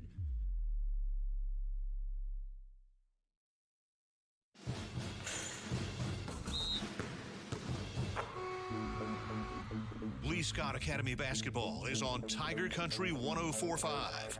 Presented by the Orthopedic Clinic, Googe Performing Arts Center, Mountain High Outfitters, and Russell Building Supply. Also brought to you by Auburn Bank, Gutter Pro, Advanced Graphics, Auburn Express Towing, and Four Seasons Federal Credit Union. Now, live from courtside, here's the voice of Lee Scott Academy Basketball, Christian Griffin.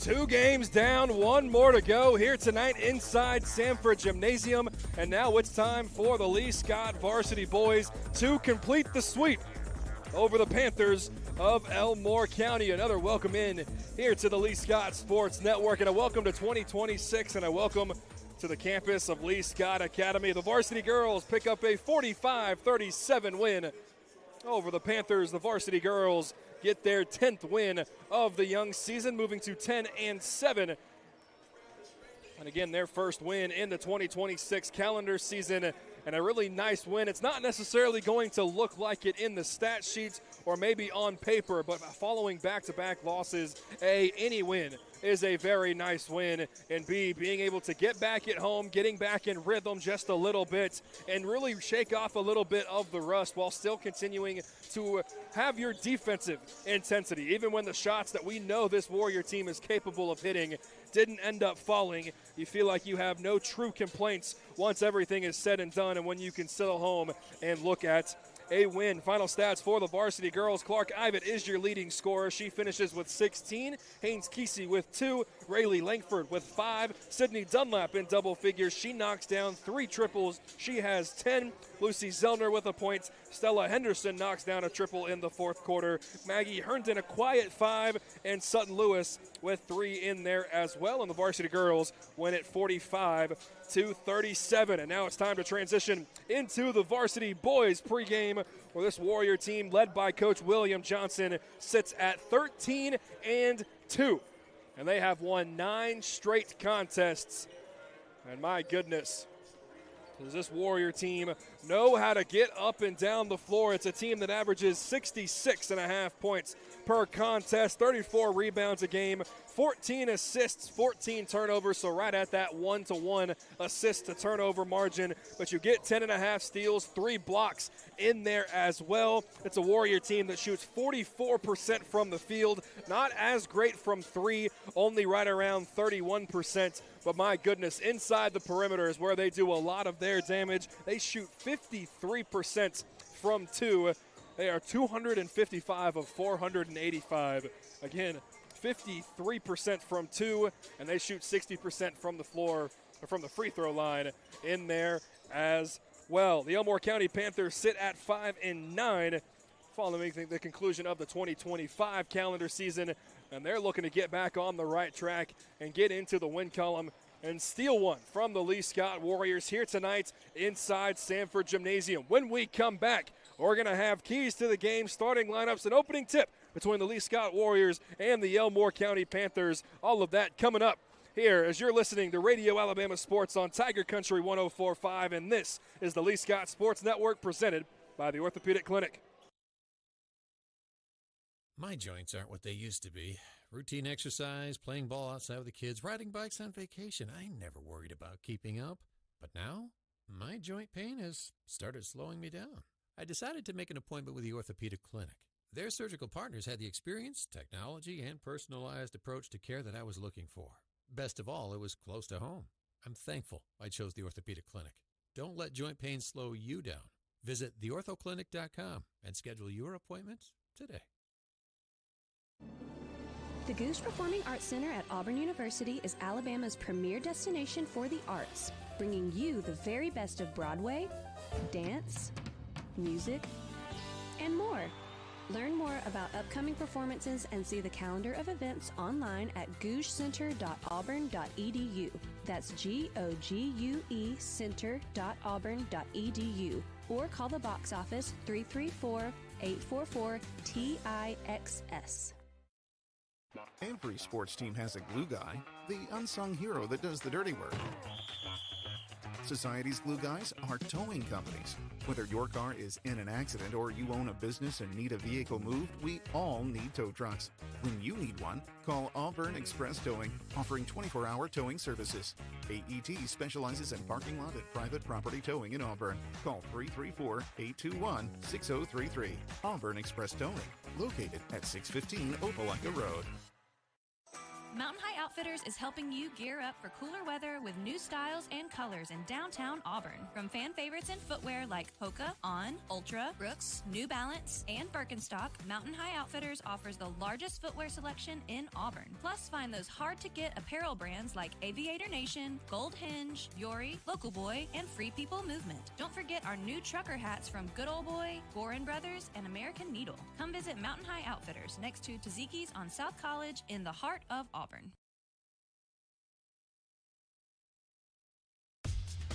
Time now for the keys to the game.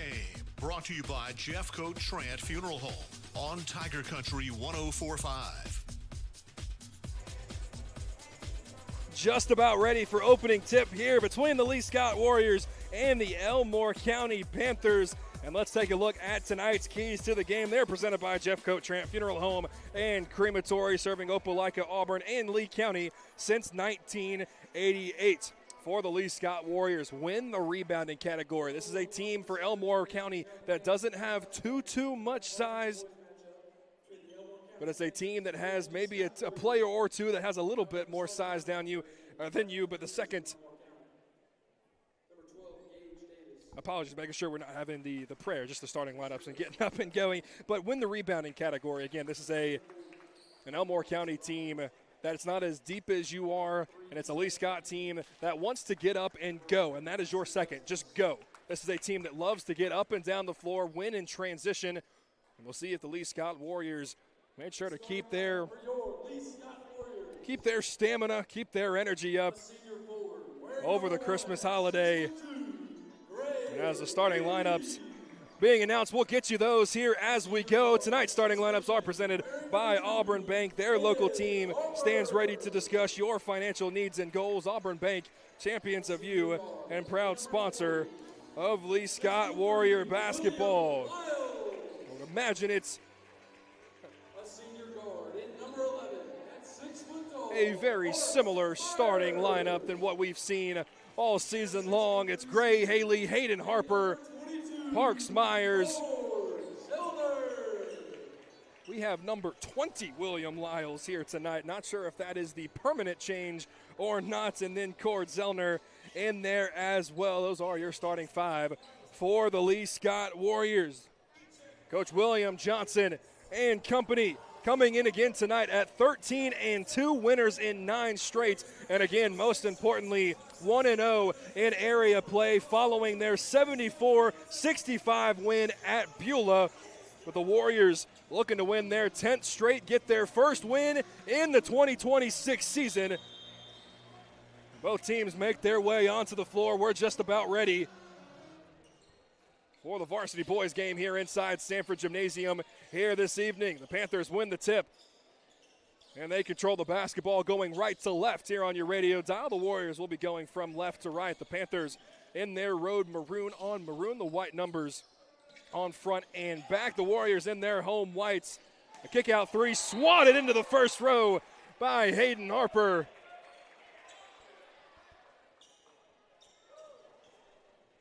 The Troy Trojan signee showing off the vertical outside the perimeter. So Elmore County will have to inbound the basketball here in the near corner. Very tough place to inbound it, and Hayden Harper gets the steal, almost poked away from behind, but Harper now on the right wing, and the Warriors will set up the offense. Skip pass to Gray Haley, no look pass. Hayden Harper, his catch and shoot triple is bottom. Hayden Harper, quick energy and effort turns into scoring for the Lee Scott Warriors. Pressure on the other end creates another turnover. Gray Haley, another skip pass now to Parks Myers. Thought about the three. Hayden Harper on the left wing. Now Gray Haley works his way into the teeth of the defense, goes off the foot of a Panther. Instead, they're going to say it goes off the foot then after that of Gray Haley. So turnover will give the ball back to the Panthers.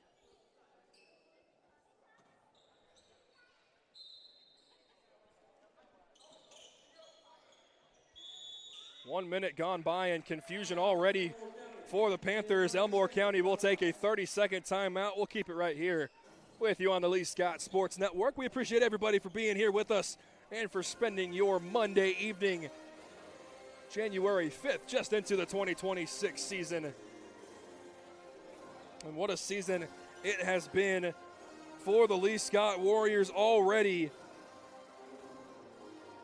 started 2-0. And then you traveled to Auburn High Gymnasium, where you couldn't find a win there. But continue to win streak. Went to go play in Montgomery, where you lost the Pike Road, but that's where the win streak really got started. You beat Montgomery Academy, you beat Valley, and then Auburn High School came back here to Sanford Gymnasium, and Auburn fell to the 3A Warriors 73-65. to 67. Quick in transition are the Panthers. A lot of contact. No whistle from McGee, but he's able to lay it in with the right hand. 3-2 is your score a minute into this contest. William Lyles wearing number 20, but I can still recognize him from the bright orange shoes. McGee almost gets a steal from behind from Hayden Harper, but it goes out of bounds. It'll stay right here. And Hayden Harper tries to find Parks Myers in the near corner, but Myers was running up to the wing. So it ends up being a turnover for Lee Scott Academy. 6:43 to play here in the opening frame. Cord Zellner creating pressure on the ball. 2-on-1, but Harper able to knock it away, and William Lyles able to save it from going out of bounds. Works his way to the free throw line. Kick out to Parks Myers. Decides not to take the three. Gray Haley at the top of the key. And they will throw it into the senior guard of Hayden Harper. Parks Myers now in the short quarter. Back to Harper. Skip past to Lyles. Could have been a kickball, no whistle. But the Panthers throw it off of Parks Myers before going out of bounds. Warriors not taking care of the ball very well here in the first 2 minutes. The baseball pass goes all the way down to the three-point line, and it's ripped out by Hayden Harper, slammed off the padding behind the basket. But it will be Panther basketball inbounding on the first in Lee. McGee with the basketball all the way out at the volleyball line. Wide open for three is Davis, and he knocks it down. Warriors quick the other way with Myers. Now Harper, who thought about the triple. Gray Haley. Now William Lyles. Back to Haley. Myers now to Zellner in the short corner. Kick out to Haley. Now to Harper. The right wing three from the same spot. He knocked it down earlier. He can't get it to go. That triple in the first possession for Lee Scott. The only points so far in the first 2.5 minutes. 5-3 Panthers. Elmore County on the road, but having some nice offensive sets. They get it down into the short corner. Skip pass out to the far wing. Panthers able to save it from the backcourt violation. And it sits with Allen out of the volleyball line. He cuts. But instead, it goes right back into the hands of Davis. The three-pointer is blocked by William Lyles. Offensive rebound right with Davis. And now a three once again right in front of the Warrior bench is no good. Lyles skies for the rebound. Gray Haley quick in transition and lays it in with the left hand. Gray Haley silences the Panther fans that are here and ties the game at 5. 4.5 to play in the opening period. Coach William Johnson sticking with that mass substitution, ready to sub in following the next dead ball. Kick out to Davis. Thought about the three, has already knocked one of them down here tonight. Now McGee in the far corner, guarded by Cord Zellner. Throws up the free throw line jumper, was trying to draw a foul, is not going to get it. Zellner tumbles to the floor, but able to get it to Hayden Harper. A little hop step to the middle of the floor, goes up, and will head to the free throw line to shoot a couple. The Panthers wanted to travel, but Harper, who landed on 2 feet, hadn't gathered a pivot foot yet, so is still granted that when you land on 2 feet. So he'll head to the line to shoot a couple, and he can't knock down the first. And there is that mass substitution that we see. Everybody but Hayden Harper will sub out. So now Chapman Harris, Barrett Cook, Hollywood Watley, and Brooke Zachary, a couple fresh cuts that I haven't seen. As this is my first time seeing the boys. We got Watley a haircut. The big time info that you get here on the Lee Scott Sports Network. I tell you what, ball knocked out of bounds. It stays Panther basketball. 4 minutes to play here in the opening period. The Warriors lead at 6-5 here at home inside Sanford Gymnasium. Almost a turnover. Watley goes to the floor.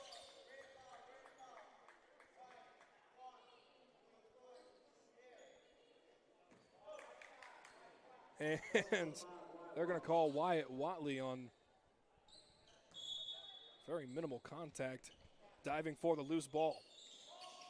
Panthers having trouble inbounding the basketball, but are able to with Allen. Now into the hands of King, guarded by Hayden Harper across half court. The Warrior man-to-man defense extending all the way out to the volleyball line, causing some trouble for the Panther offense here early. Swing pass into the corner, thought about the three, did Allen, decided not to take it, got into the paint.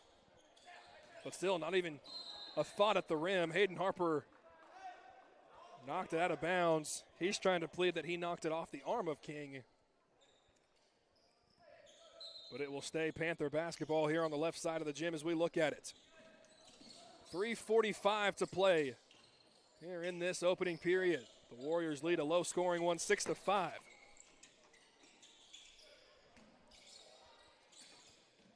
Ball swinging around the perimeter. It's at the top of the key, now working his way down low. Nice defense by Hayden Harper. The layup from King is no good. Zachary able to clear it. Barrett Cook catch and shoot three right in front of the Panther bench. Couldn't get it to go. And the strong side rebound. It is with Allen. Panthers pick up their dribble all the way out at the volleyball line. Again, the Warriors are very aggressive defensively. Could be 5 seconds, very closely guarded as Davis works his way into the paint and loses control of the basketball. Does number 0, Allen, the point guard for this Panther squad. Tried to kick it out to the near corner, but didn't take the basketball with him. Hayden Harper gets the screen from Brooks Zachary, works his way through contact, kick out to Barrett Cook. Chapman Harris wide open on the right wing, couldn't get it. Tip goes to offensive. The offensive rebound goes to Wyatt Watley. Hayden Harper all alone in the right wing. He knocks it down, plus a whistle. They're going to count the basket, but they're going to get Brooks Zachary on the push foul away from the ball. So we will count the basket, I believe. Yes. We will count the basket, but an offensive foul trying to get position for the rebound from Brooks Zachary. Only the second team foul for the Warriors here in the first 5.5 minutes. A baseball pass all the way to the front court, and they're going to call an offensive foul on the Panthers. I would have complained if it was a foul on Lee Scott. I think I'll complain about it too for the Panthers. I think if anything, that's a play on. Very minimal contact as Barrett didn't try to allow the layup, and I guess a little bit of offensive contact. Chapman Harris works his way to the low block, gets to the strong left hand, can't get it to go. Zachary fights for the rebound through contact, able to use the strong left hand. And the Warrior lead is 6. Allen now works his way in transition, gets Barrett Cook up in the air, and they're going to get Cookie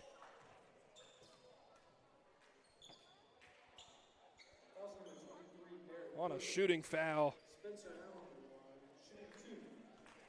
One of those whistles that you feel like is almost predetermined. You get the defender up in the air when he comes down, even if he swats a lot of ball. Just because the defender out of position, you feel like that's going to be rewarded with the offensive player more times than not. However, the first free throw from Allen is no good.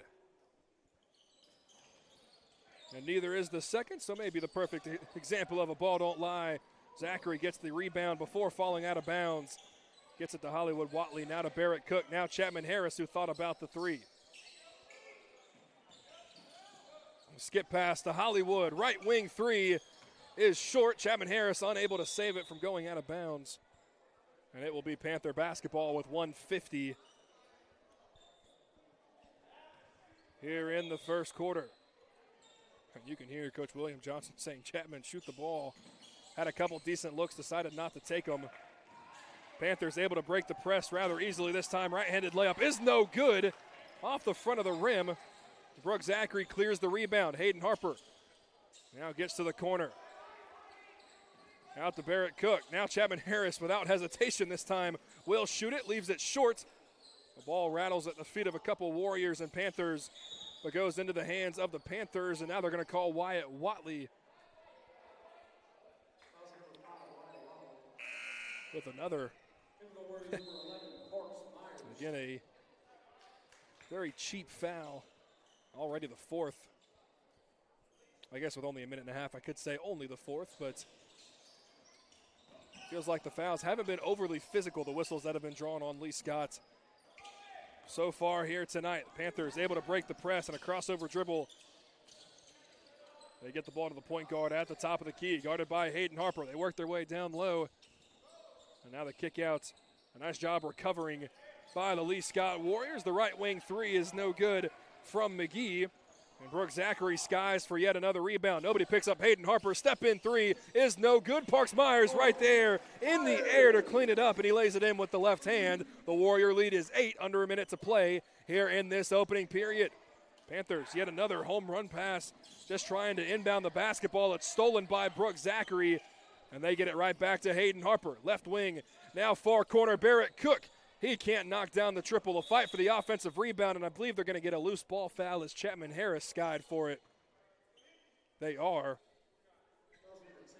I love the looks that this Warrior team is getting, but very similar to what we saw in the first half of the varsity girls game. The right side of the rim, or the right rim here in the gym tonight, has not been friendly for any of the Warriors. Inbound pass, Parks Myers left wide open.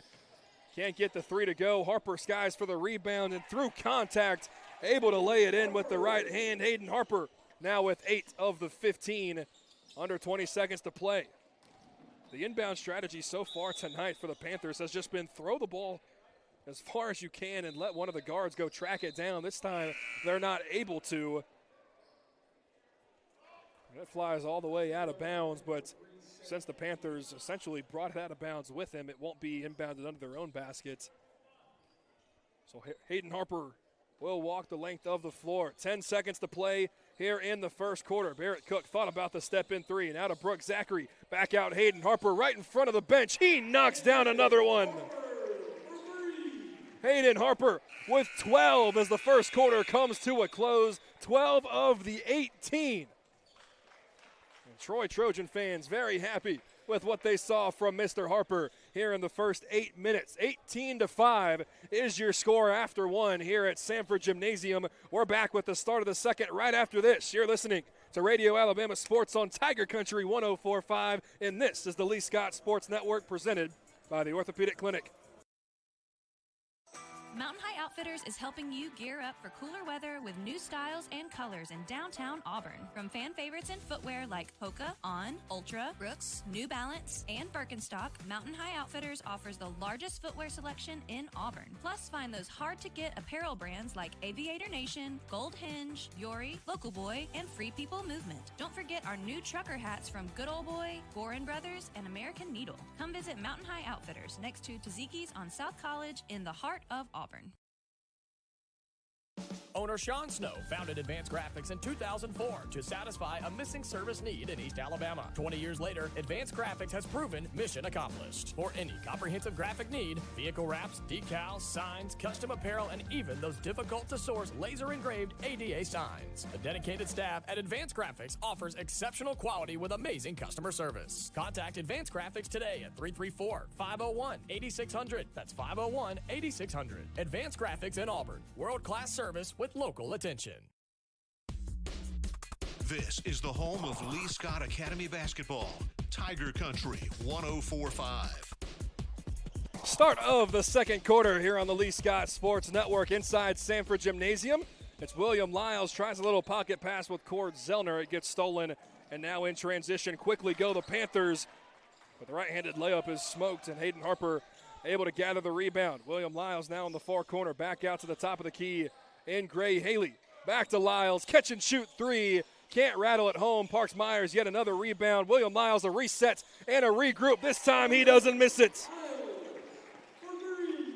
William Lyles' first points of 2026 come from behind the arc. And the Warriors steal the inbounds pass with Hayden Harper, draws his way through contact, and will head back to the line to shoot a couple. 21-5 is your score. Here 43 seconds into the second quarter. And so far it has been all Hayden Harper as he knocks down the front end. Harper now with 13 of the 22.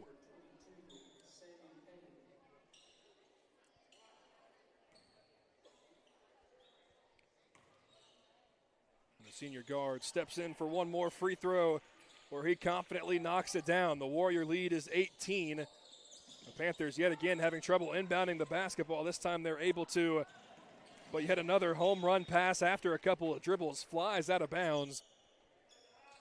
The Warriors' on-ball pressure has been suffocating for the Panthers so far here tonight. The 5 on the floor for Coach William Johnson. It's Hayden Harper, Gray Haley, Parks Myers, Cord Zellner, and William Lyles. Harper has it at the top of the key. Now Myers, now William Lyles thought about the three, instead works his way down low through contact, couldn't get the first layup to go, gathers the offensive rebound, and the second chance opportunity is good. William Lyles now 5 points, both baskets on second chance opportunities, and both were won by him. And now he works his way down low, gets a lot of ball, but they're going to call him, or they're going to get Cord Zellner for the shooting foul. They're going to get the newfound Mr. 20, William Lyles. We need to get confirmation if that is a permanent change or not. Mr. Trey Lee, what are we doing?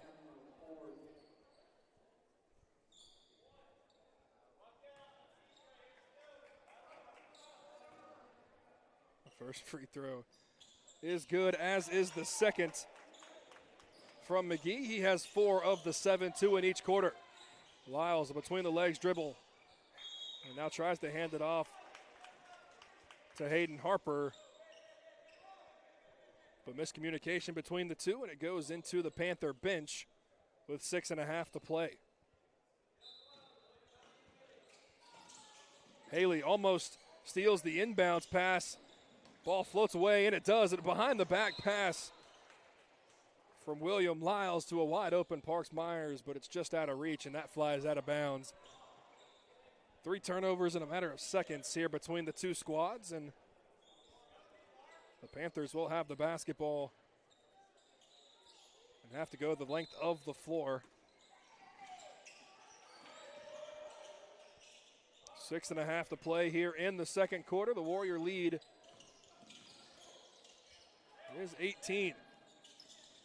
The step-in 3 in the far near corner, rather, is short. Cord Zellner the rebound. Gray Haley goes behind the back, almost loses it, goes down to a knee. May have gotten away with a travel as Hayden Harper works his way through contact. Euro step, lays it up and in. Hayden Harper now with 4 in the second quarter. He has 16 already tonight, already at his season average.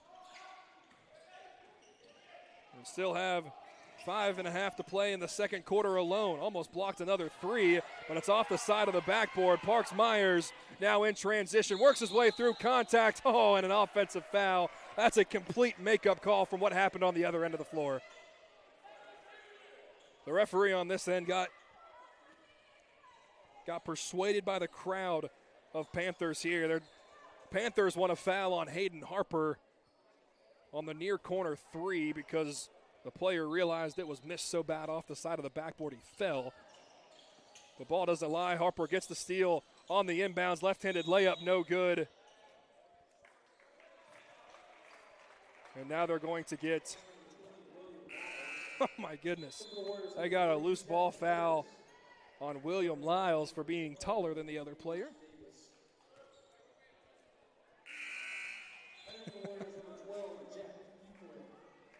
Jack Fuquay checks in for Parks Myers. 27-7, and yet another home run pass all the way down the floor that ends up being unsuccessful for the Panthers. Gathered momentarily by Rogers, but loses it out of bounds. Hayden Harper will walk the length of the floor. 5.5 to play in the second quarter. Jab step from Gray Haley, works his way inside. Fuquay, catch and shoot 3 in the near corner, can't get it to go. And the weak side rebound goes to Davis. A no-look pass now to the short corner. Tries to work his way through contact and able to float it in is Seth McGee. He now has 5 of the 9, and the Warrior lead is beginning to get trimmed. Gray Haley tries to have a response, but can't do so. McGee with the rebound. 3 minutes gone by here in this fast-paced second quarter. 27-9 is the Warrior lead. And another turnover as the dribble handoff is unsuccessful with Allen, and Rogers goes into the hands of Cord Zellner. Haley has it at the top of the key. Chapman Harris thought about the step-in three, gets down to the right elbow, pass down low to Gray. Haley brought the ball down with him. Doesn't matter, gets the layup plus the foul. Gray Haley lost the ball momentarily just because he brought it down, allowed the guards to get in there and affect the basketball, but was able to gather it and lay it off the window.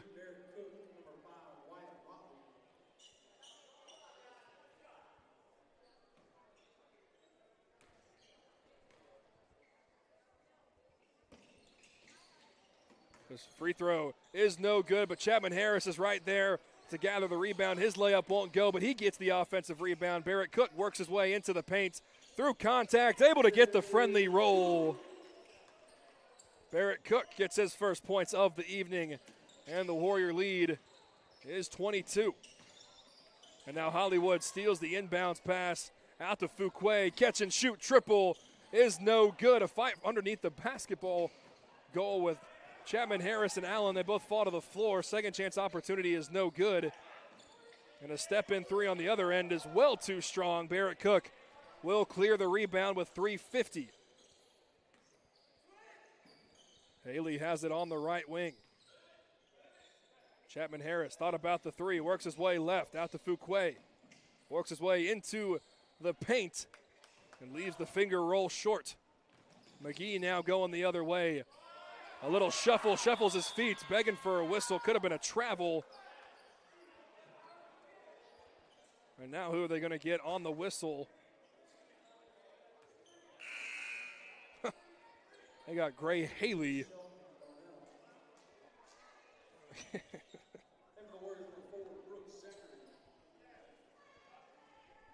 We'll say okay and move on. 31-9 is your score. The head coach for Elmore County asking for some sort of explanation.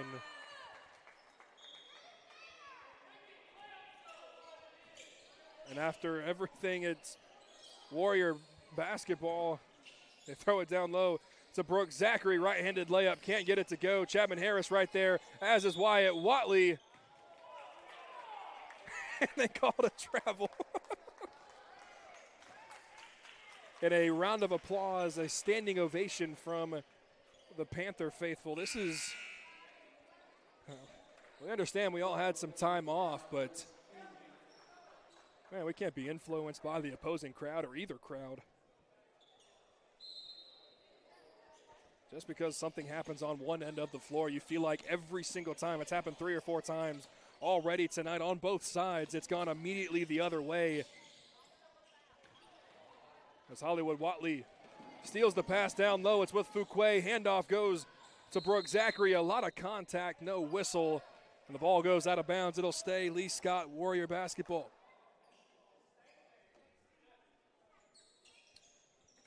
.302 remaining here in the second quarter. Watley, the inbound, goes to Chapman Harris. A spin back to the right wing. Now to Barrett Cook. At the top of the key, gets it to Zachary, right back to Cook. With the left hand, kick to Fuquay, running baseline, bounce pass Hollywood. And the ball ripped away from Brooke Zachary, a 2-on-1 fast break, and the reverse layup is good from Durnell. Step in three from Barrett Cook, right in front of the Panther bench. Responds right away, Barrett Cook. Now with 5 in the second quarter, and the Warrior lead is back to 23. And that gives Warriors the ability to set up their full court pressure. The Panthers able to break the pressure rather easily that time. The running floater from McGee is good. He now has 8 in the contest 8 of the 13, and 6 of them coming here in the second quarter. Beautiful ball movement by the Warriors. It's with Chapman Harris on the right block, out to Fuquay. Maybe he shuffled his feet, got away with it. Hollywood for 3 right here in front of us. Can't get it to go. And the strong side rebound goes to the Panthers. 34-13. Panthers looking to respond with back-to-back threes. Can't get it to go. Barrett Cook gathers the rebound, has it stripped, but Brooke Zachary is there to gather it. Euro step through contact. No way it's an offensive foul. It's a block. That is the correct call regardless of what you hear in the gymnasium. It's 100% the correct call. A Euro step, the defender did not have his feet set, and Brooke Zachary attacked the hip that was moving. And rightfully so, will head to the line to shoot a couple.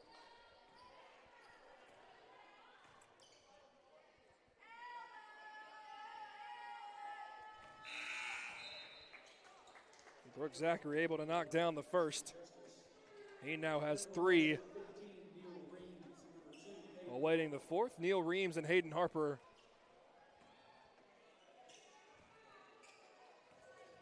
Will check in for Hollywood Watley and Jack Fuquay. Second free throw from Brooke Zachary is good, and a little smile over to the Panther fan base, and now a reach-in foul from Brooke Zachary, a little over-aggressive. That's the 4th team foul on the Warriors, both teams with 4 here in the second quarter. So for the final 90 seconds, both teams with any common fouls will shoot free throws. Zachary almost intercepts the pass that was headed to the near corner. Instead, swats it into the second or third row. Parks Myers will check in for him. 36-13, the Warrior lead here at home. The inbounds pass goes to the short corner, hits every part of the rim. The player falls to the floor, loses the basketball. Hayden Harper didn't like the numbers, will slow things up. Neil Reams has it on the right wing. Back to Barrett Cook, now the short corner, and Parks Myers. Now out to Hayden Harper, a jab step. A lot of ball movement, no looks at the rim quite yet here on this possession. Parks Myers goes up with the left hand, has it stripped, but Brooke Zachary, or rather Chapman Harris, in the perfect spot at the perfect time, able to gather the loose ball and lay it in with the left hand. The Warrior lead has swelled to 25, under a minute to play here in the second. They get it down low to the left block. Once again, the layup from Durnell is no good. Weak side rebound with Chapman Harris, and he will push with 37 seconds. Works his way into the paint, loses the basketball, bounce pass, Parks Myers able to lay it in. Harris lost the basketball, gathered it, and a beautiful bounce pass along the baseline to a cutting Parks Myers. Myers now has 2 in each corner, and Chapman Harris with the poke steal from behind. Myers looking to add to it, Euro step, avoids the contact, and lays it in with the left hand once again. 10 seconds to play here in the second quarter. 6 seconds. 5 seconds down to the low block. A pump fake and the left-handed layup from Durnell is good. And that is how the second quarter will come to a close. All Lee Scott Academy here in the first 16 minutes in a quarter that is absolutely dominated by the Warriors. Lee Scott Academy out in front, 42-15. And we'll talk all about it when we come back. We'll get you started in the Orthopedic Clinic halftime report. We'll talk about some of the numbers, talk about some of the stats, and talk about what the Warriors need to do to win their 10th game in a row and their first in 2026. You're listening to Radio Alabama Sports on Tiger Country 104.5, and this is the Lee Scott Sports Network presented by the Orthopedic Clinic. My joints aren't what they used to be. Routine exercise, playing ball outside with the kids, riding bikes on vacation. I never worried about keeping up. But now, my joint pain has started slowing me down. I decided to make an appointment with the Orthopedic Clinic. Their surgical partners had the experience, technology, and personalized approach to care that I was looking for. Best of all, it was close to home. I'm thankful I chose the Orthopedic Clinic. Don't let joint pain slow you down. Visit theorthoclinic.com and schedule your appointment today.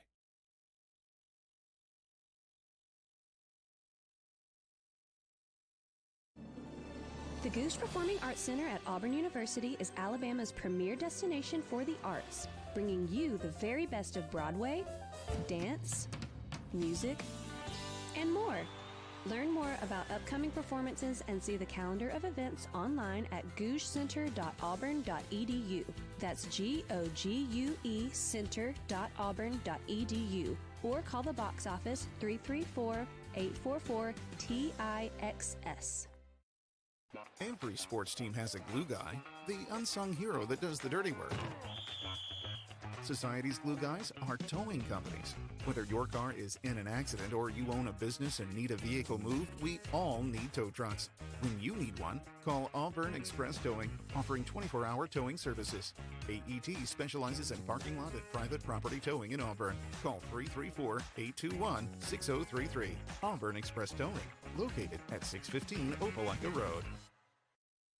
Mountain High Outfitters is helping you gear up for cooler weather with new styles and colors in downtown Auburn. From fan favorites in footwear like Hoka, On, Ultra, Brooks, New Balance, and Birkenstock, Mountain High Outfitters offers the largest footwear selection in Auburn. Plus, find those hard-to-get apparel brands like Aviator Nation, Gold Hinge, Yori, Local Boy, and Free People Movement. Don't forget our new trucker hats from Good Old Boy, Gorin Brothers, and American Needle. Come visit Mountain High Outfitters next to Taziki's on South College in the heart of Auburn. Hi, this is Tyler with Gutter Pro. Around here, we believe details make the difference. That's why we're the premier choice for custom seamless gutter systems and leaf protection for both homes and businesses. No matter what kind of gutter you need, we do it all. From seamless installs to custom finishes, our work is built to last and tailored to your style. So don't settle for less. Leave it to the pros at Gutter Pro. Check us out today at gutterprosolutions.com. That's gutterprosolutions.com.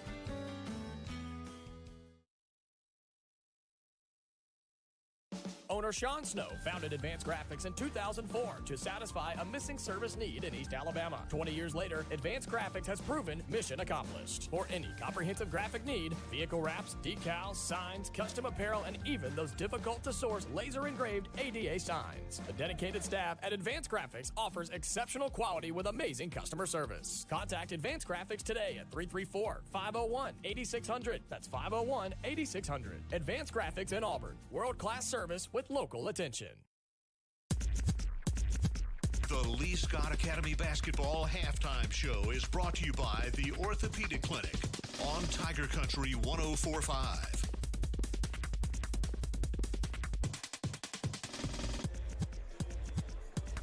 All Warriors here through 16 minutes of play. The Lee Scott Academy Warriors here at home inside Sanford Gymnasium lead it 42-15 over the Panthers of Elmore County. And we welcome you into the Orthopedic Clinic halftime report. The Orthopedic Clinic is East Alabama's go-to center for orthopedic care with locations in Auburn and Opelika to better serve you. You can find them online at theorthoclinic.com. So far, I would say that the two keys to the game have been very, very successful. One a little bit more than the other, just simply from the fact that, to be completely honest, the Elmore County Panthers haven't had too many open field goals or just field goals in general for the Lee Scott Warriors to gather the defensive rebounds. We started with winning the rebounding category, and the second one is get up and go. Just simply go. This is a team in Lee Scott that plays faster than just about everybody else in the entire country. They do not want and do not love running half-court sets. They can do so when needed, but man, this is a team that just has so much success getting up and down both ends of the floor. And you've seen when the three-pointer hasn't been falling, their ability to work into the paint, and when you can get those paint touches, it makes those three-point opportunities and those three-point percentages increase just that much more. And again, the Warriors lead it by 27 here at the halftime break. Halftime stats are brought to you by Lee County Revenue Commissioner Oline Price, who reminds you that if you need services from her office, there's the main office at the courthouse in Opelika and satellite offices in Auburn and Smith Station. Working our way numerically, Gray Haley has 5. Hayden Harper leads all scorers in the contest. He has 16, 12 of those coming in the first frame. Chapman Harris has 2. Brooke Zachary has 4. William Lyles with 5, Parks Myers with 6, and Barrett Cook with 5. And so you've gotten that equally even distributed scoring from just about everybody else. But my goodness, Hayden Harper exploded in that first quarter for 12, knocking down a couple of triples, getting to the free throw line and doing what he does best, creating off the dribble and getting to the glass, getting to the paint, and being able to lay it in with both the right and the left hand. Again, he has 16 to lead all scorers here tonight. The Lee Scott Warriors lead it 42-15 at the halftime break. And when we come back, We'll talk about what the Warriors need to do in the second half to get their 14th win of the season, their 10th in a row, and maybe take a quick peek at the games upcoming here this weekend inside Sanford Gymnasium. All of that coming up as we continue on in the Orthopedic Clinic halftime report right after this. From day one back in 1907, Auburn Bank's mission has been clear: to serve our community, see businesses flourish, and improve lives locally by making sound business decisions and responding with care every day. Today, we continue to fulfill our mission with a team of local commercial and consumer lenders who are ready to help meet your needs and goals. Auburn Bank, champions of you. Member FDIC, equal housing lender, online at auburnbank.com. Hey guys, this is Tyler Reynolds with Reynolds Outdoors. Fall is right around the corner, which means hunting season will be on us before you know it. We are now carrying some of the best-known archery brand names like Matthews and PSE to go along with our well-stocked supply of firearms we have always been known for. And did you know we are the largest dealer of box blinds in Alabama, carrying popular brand names like Redneck and Banks? Don't forget, we carry Sitka, Bandit, and Drake apparel as well. Come see us today to meet all of your fall hunting needs. Located on Geneva Street in Opelika. The Goose Performing Arts Center at Auburn University is Alabama's premier destination for the arts, bringing you the very best of Broadway, dance, music, and more. Learn more about upcoming performances and see the calendar of events online at gougecenter.auburn.edu. That's GOGUE center.auburn.edu. Or call the box office 334-844-TIXS. When bones get out of joint, the Orthopedic Clinic is here, providing expert care and surgery when needed wherever it hurts. Hand, wrist, foot, or ankle, back, neck, or hip. Offering minimally invasive surgery and cutting-edge joint replacement. Serving patients from throughout the region. See the sports injury experts for athletes of all types. Don't wait. Schedule an examination today. The Orthopedic Clinic. Call for an appointment 334-749-8303 or visit theorthoclinic.com. Mountain High Outfitters is helping you gear up for cooler weather with new styles and colors in downtown Auburn. From fan favorites in footwear like Hoka, On, Ultra, Brooks, New Balance, and Birkenstock, Mountain High Outfitters offers the largest footwear selection in Auburn. Plus, find those hard-to-get apparel brands like Aviator Nation, Gold Hinge, Yori, Local Boy, and Free People Movement. Don't forget our new trucker hats from Good Old Boy, Gorin Brothers, and American Needle. Come visit Mountain High Outfitters next to Taziki's on South College in the heart of Auburn. Let's get back to the LSA action. It's on to the second half of our game, presented by Gouge Performing Arts Center on Tiger Country 104.5.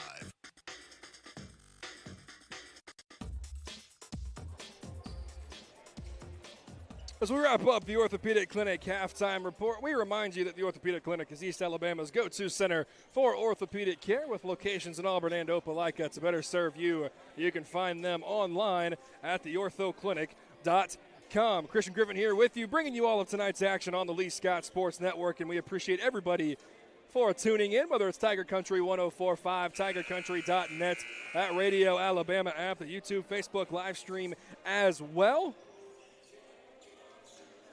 Warriors comfortably out in front, 42-15, start of the second half, and you feel like right now health is the biggest matter of fact here for the Lee Scott Warriors. Do what you need to do here early into this third quarter, as a backdoor cut from Rogers will send them to the free throw line here only 10 seconds into the second half. But do what you need to here in this third quarter. Make sure to get out healthy with Dadeville coming to town on Friday. Rogers now cracks the score column for the first time tonight as the front end is good.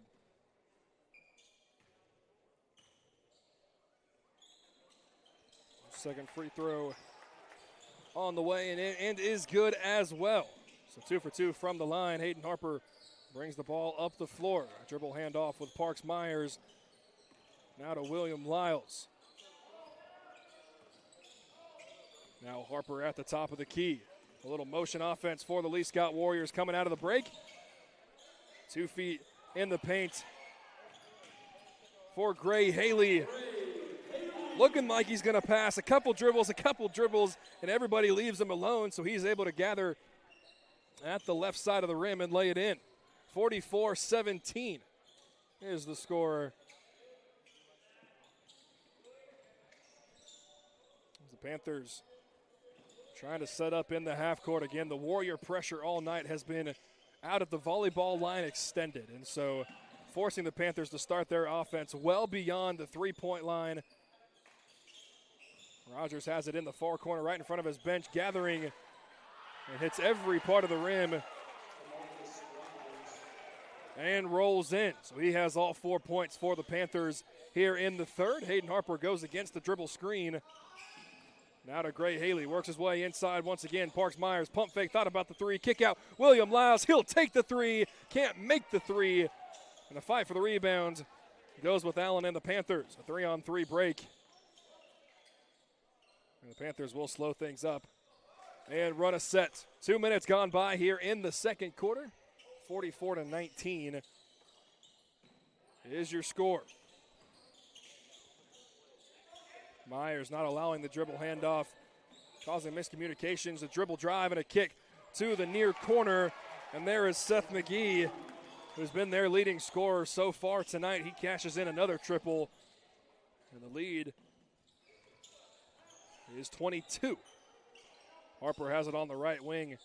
A jab step, thought about the drive. Will work his way left, spin his way back through contact. Right-handed layup is no good.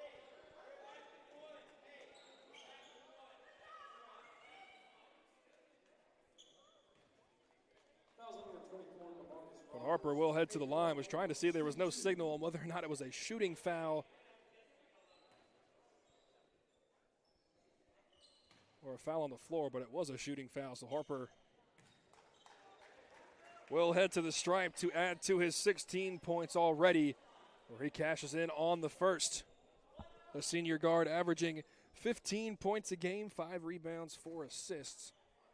Has already surpassed a couple of those numbers so far tonight. And again, a lot of those numbers are dampened due to not necessarily a lack of success, but not having to play the number of minutes. So you'll see that number continue to rise here in area play. Catch and shoot three for William Lyles, and he finds the bottom of the net. Lyles knocks down his second triple of the evening. He has 8 points. And just like that, a 5-0 run for the Lee Scott Warriors. A 2-on-2 fast break, but it gets stolen by Hayden Harper as they tried to kick it to the far corner. Nobody picks up Harper until he's in the paint. A little Euro step, hangs in the middle of the floor and is able to get the touch shot with the right hand, although falling to his left. Gets it to go, and now a 7-0 run for the Warriors. And now a steal on the inbounds goes to William Lyles. He's hit from behind, and he'll head to the line to shoot a couple. Falls hard onto the leg of Gray Haley, but thankfully gets up rather quickly.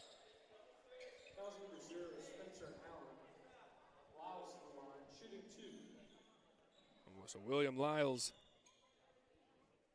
with the bright orange shoes, will step to the free throw line. The first free throw hits the front of the rim and rolls off.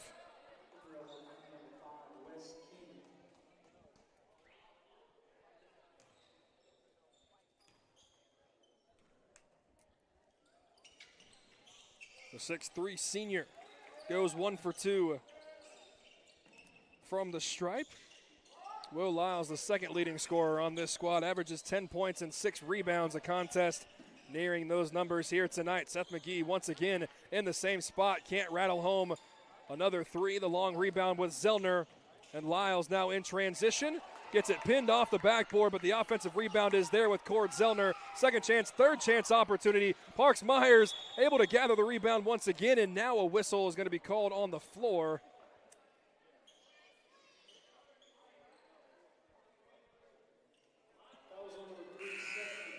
That's going to be a foul called on McGee. And here comes that sub halfway through each quarter. All 4 but Hayden Harper will sub out. And so the 5 on the floor is Hayden Harper, Brooke Zachary, Barrett Cook, Chapman Harris, and Wyatt Watley. And you'll see Hayden Harper play about 2 minutes. And then somebody will go spill him. Chapman Harris straight off the bench gets the inbound, and the left wing 3 is no good. And the rebound is with Allen. Now to Rogers down low, right back to Allen. Almost loses the basketball, but gets it back right in front of the bench. A skip pass to the far corner, worked his way down low. Right-handed layup is no good. And Barrett Cook skies for the rebound. He'll bring the ball up the floor. Crossover dribble. Nobody picks him up. Finger roll layup is no good. And Rogers able to clear the rebound. And Wyatt Watley gets called for yet another very cheap whistle.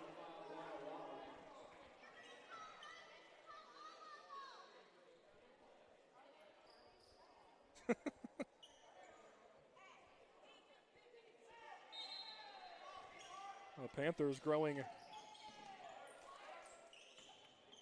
rather weary of some of the calls by the officials. I have a few tallies in there as well, but the lead right now is 30 for the Lee Scott Warriors. A backdoor cut and a beauty, and Payne on the board for the first time tonight. 52-24. Chapman Harris has it on the left wing. Now Watley standing on the L at center court. Dribble handoff with Harper and Chapman Harris. Now back to Harper. Thought about the 3. Now to Barrett Cook, now to Watley right in front of the bench. Off-ball screen to Barrett Cook. Back to Watley, one more to Hayden Harper. Beautiful ball movement, can't result in a 3. Harper claps his hands in frustration as the ball hits the front of the rim, goes over the backboard. So Panther basketball with 3.5 to play here in the third. As soon as the ball crosses half court, the Warriors able to set up a trap, and it's Barrett Cook. In transition, he's hacked, slowed down his momentum. But will head to the line to shoot a couple. He had the defender well behind him. Rather than trying to draw the contact, could have had the easy layup. Instead, will have to earn 2 the hard way at the free throw line.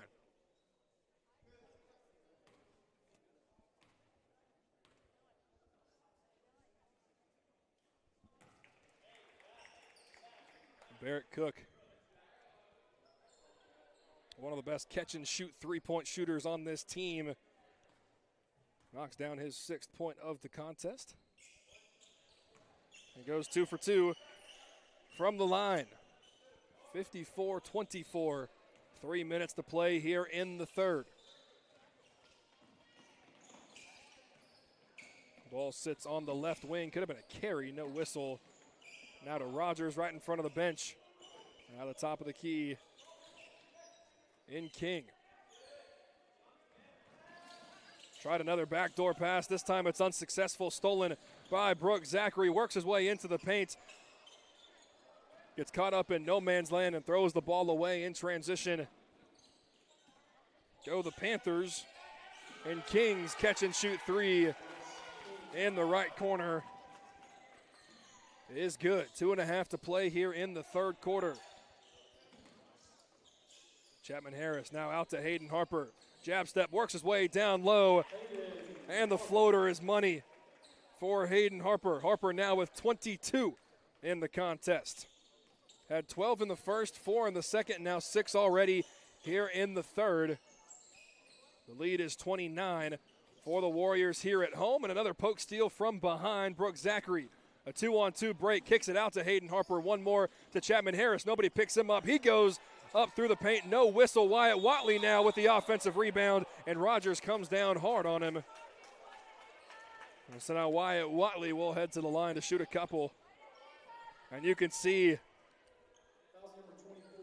not playing games for a week and a half or 2 weeks, taking a little bit of toll on both of these teams. Hands on the hips, biting of the jerseys, a couple of head taps asking for coaching substitutions, as Watley's too strong on the front end.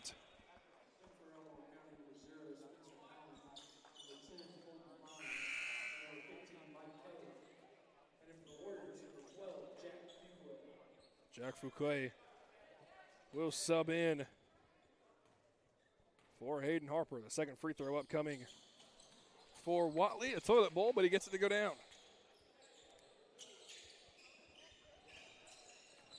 Under 2 minutes to play in the third quarter. The Warriors lead it by 30 here at home inside Sanford Gymnasium. Allen works his way into the paint, a jab step with Hines. Now a kick out, one more. The running floater is no good. Nice job by Wyatt Watley. Planted his feet trying to draw the charge, and I think it confused Allen just a little bit. Harris gathers the rebound, goes coast to coast. Kick out, Hollywood Watley for three, and it's short. A strong rebound with Justice going coast to coast. Now the kick out, one more to Allen. The right corner three is no good. Zachary skies for yet another rebound. Outlet pass to Wyatt Watley. Now Brooke Zachary downhill. Beautiful pass. Kick out. Barrett Cook for three. And he leaves it short but gets the offensive rebound. One more out to Wyatt Watley. Gets to the free throw line and cut off. Bounce pass. Jack Fuquay right in front of the Warrior bench. Can't cash that one home. And a fight for the rebound goes to the Panthers. Warriors have gotten good looks here in this third quarter but can't get too many of them to fall. And now are lazy back on defense and will give up a wide open layup, but it can't go down. Hines complaining he got hit on the head. Chapman Harris will gather the rebound. 30 seconds to play here in the third quarter. Dribble handoff to Chapman Harris. Thought about the three. Spins his way back to the middle of the floor. Zachary now in the short corner. He gets it stolen. And you can see energy is at an all-time low here in the third quarter. Both of these teams struggling to get back even on the offensive end. And just about every single shot is short. A perfect example there. Brooke Zachary gathers the long offensive rebound. Bounce pass to Brooke Zachary running the floor. And he lays it in. 5 seconds, 4 seconds, 3 seconds. We'll see if the Panthers even put up a shot here in the third. They will not. And that is how the third quarter will come to a close. 59-27. The Warriors comfortably here out in front at home. And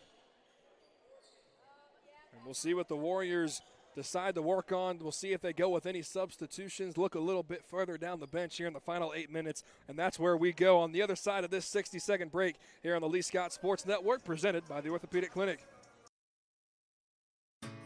Hi, this is Tyler with Gutter Pro. Around here, we believe details make the difference. That's why we're the premier choice for custom seamless gutter systems and leak protection for both homes and businesses. No matter what kind of gutter you need, we do it all. From seamless installs to custom finishes, our work is built to last and tailored to your style. So don't settle for less. Leave it to the pros at Gutter Pro. Check us out today at gutterprosolutions.com. That's gutterprosolutions.com.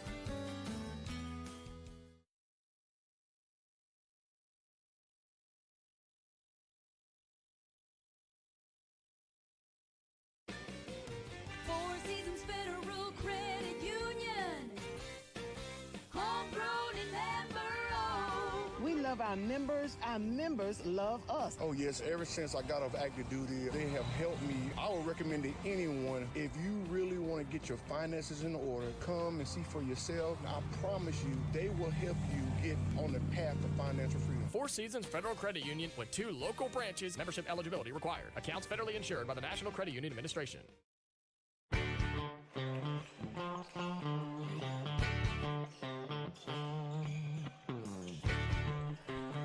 Right out of the fourth quarter timeout, Neil Reams to Max Shiver, and he lays it in with the right hand. Max Shiver now in the scoring column, and Whittington now on the other end skies for the defensive rebound. Again, we'll get you the starting five for the Warriors here in just a moment. Neil Reams through contact. Whittington, offensive rebound, goes up with the left hand, can't get it to go. And the rebound goes to the Panthers. The 5 on the floor for Coach William Johnson. Neil Reams, Jack Fuquay, Watts Johnson, Max Shiver, and Matthew Whittington, and they're going to call a blocking foul. Oh, man, not sure I agree with that. Thought that Reams was clearly in the correct spot.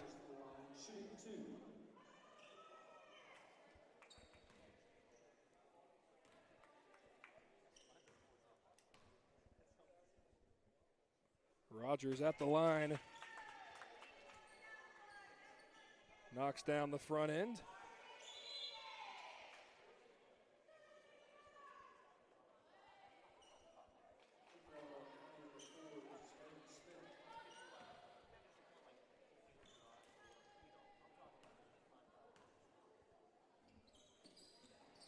The second free throw is no good. Shiver gathers the rebounds.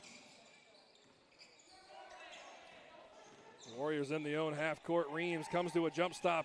Whittington, the dribble handoff to Johnson. He's going to pull it from deep right in front of the Warrior bench, but leaves it short. 6 minutes to play in the third. In transition, right-handed layup, no good, but they're going to get Max Shiver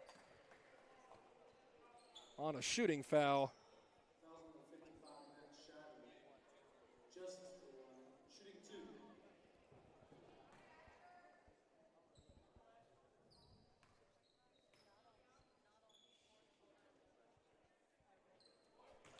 The first free throw from Justice is good. He's now on the scoring column for the first time tonight.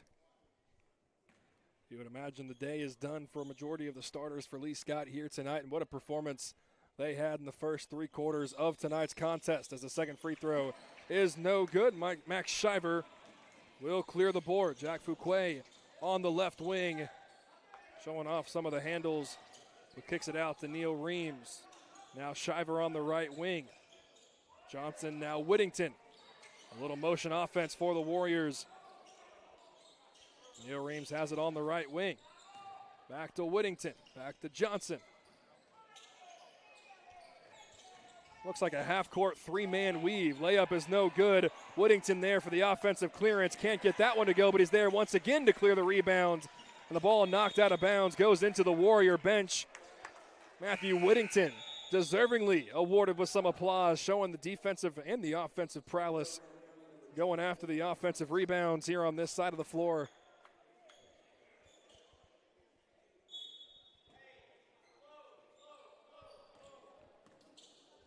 But the Warrior offense right now, again, looks like a half-court 3-man weave, if you will. Reams works his way baseline, tries to dump it off to Max Shiver. Maybe tried to outlet the pass, but it got stolen out of his hands with 4 minutes to play. He steals it right back, and then it gets stolen right back from him. Right-handed layup is no good. And after the offensive rebound and the second chance layup, they're going to call a blocking foul on Jack Fuquay, who was on the floor.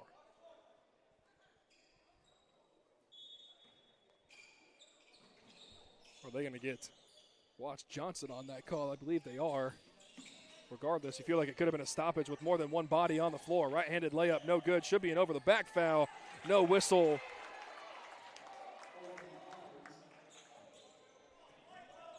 And Hines is on the board for the first time tonight. 3.5 to play. The Warrior lead is 30.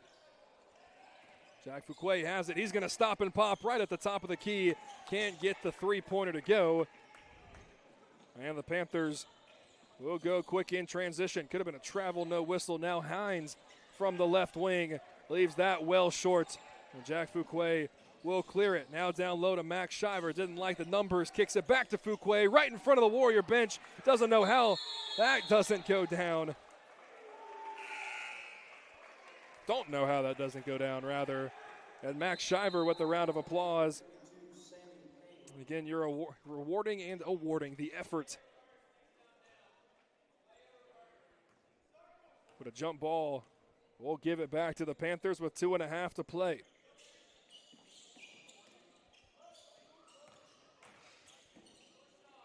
Right-handed layup. It's a push-off from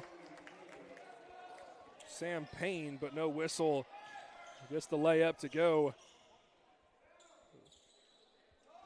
And the Warrior lead is under 30.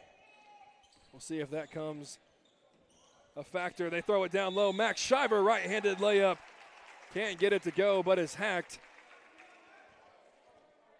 He'll head to the line to shoot a couple. And maybe it won't play a big factor. Usually that 30 number, I believe, is what keeps the clock running, but maybe no complaints so far here late in the fourth quarter. The first free throw from Max Shiver is no good.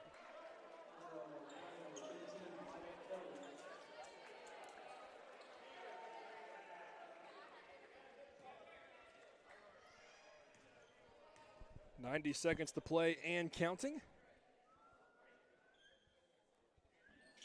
The second free throw can't go down either. A fight for the basketball. We'll go down to the three-point line, and the Panthers will recover. A walk-in three by the Panthers is no good. Whittington will clear the offensive rebound. 60 seconds to play. Whittington now to Fuquay. Now to Reams, gets cut off, back to Fuquay. Matthew Whittington, 4-3. Hits every part of the rim but can't go down. It's knocked out of bounds. It'll be Panther basketball. Under a minute to play. The entire bench stood up and was ready to go crazy if Mayer was able to knock that one down. 42 seconds to play. Panthers, their three is no good, and Max Shiver will clear it. Everybody on the Warriors telling Matthew to get the ball. Instead, Max Shiver will pull it from three. That one is too strong. A fight for the rebound, and Whittington's able to get it. Max Shiver again, too strong off the back iron. Catch and shoot again, can't bank it home. And Matthew Whittington is there again. Oh, they wanted Max Shiver to pull it from the logo, but with 10 seconds to go, Coach William Johnson demands everybody to back off.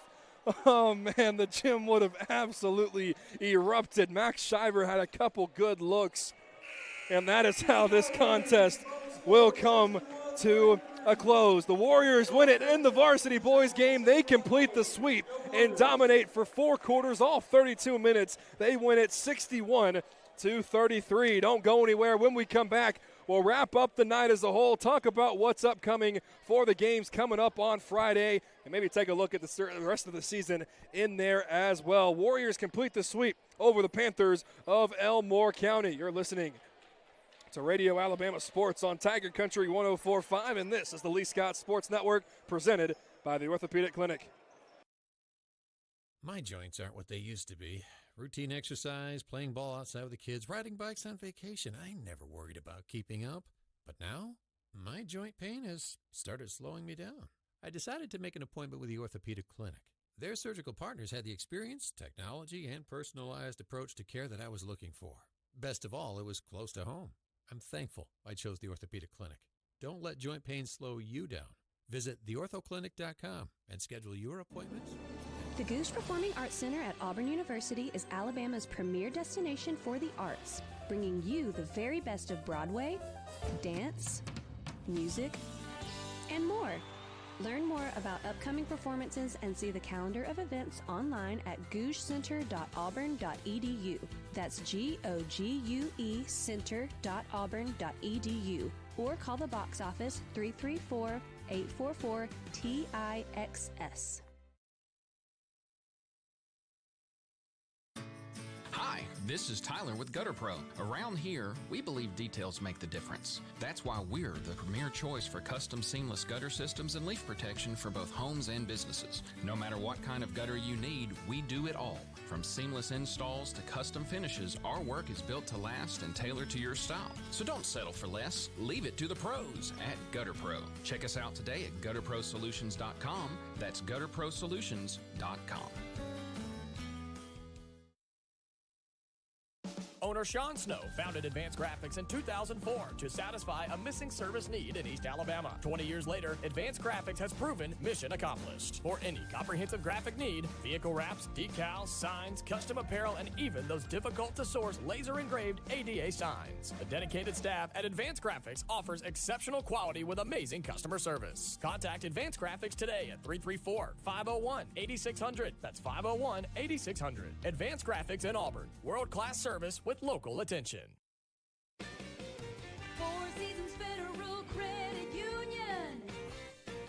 Homegrown and member-owned. We love our members love us. Oh yes, ever since I got off active duty, they have helped me. I would recommend to anyone, if you really want to get your finances in order, come and see for yourself. I promise you, they will help you get on the path to financial freedom. Four Seasons Federal Credit Union with 2 local branches. Membership eligibility required. Accounts federally insured by the National Credit Union Administration. Experience and knowledge from the pros. Russell Do It Center and Building Supply. Russell Building Supply is your hometown home improvement store. You'll find what you need when you need it. And as a Russell Rewards member, you'll be in the know about monthly specials and exclusive offers. Russell Building Supply, East University in Auburn, across from Cary Creek Publix. Experience and knowledge from the pros. Russell Do It Center and Building Supply.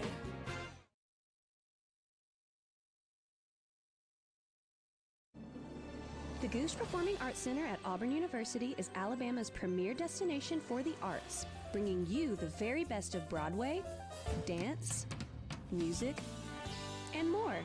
Learn more about upcoming performances and see the calendar of events online at gougecenter.auburn.edu. That's GOGUE center.auburn.edu. Or call the box office 334-844-TIXS.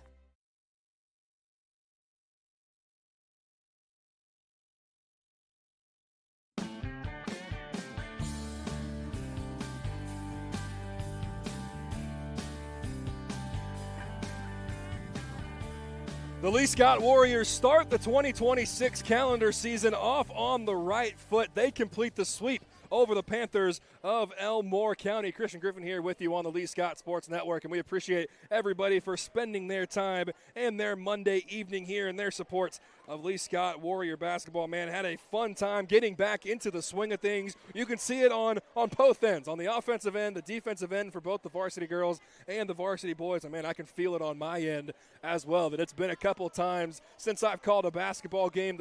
The voice is feeling it just a little bit, the rhythm off just a little bit. It's like you got to catch back up to the speed of the game just a little bit. But man, we're excited to get back into the swing of things. We have 10 games here in the next 25 days. I guess now 9 in the next 24. So we are going to be jam-packed here on the Lee Scott Sports Network on Tiger Country 104.5. But we wouldn't have it any other way as Coach Corey Harrison and Coach William Johnson prep their team for what is hopefully a very long playoff run once again here this season. Final scores for the Warriors here tonight. The varsity girls win it 45-37, a defensive slugfest, but the Warriors able to kind of extend their arm in the second half, and not quite a stiff arm, but just keep the Panthers at arm's length throughout the second half. And for the varsity boys, it was dominance for all 32 minutes. From the opening jump, Warriors got a steal. Hayden Harper hit a three, and the Warriors never looked back.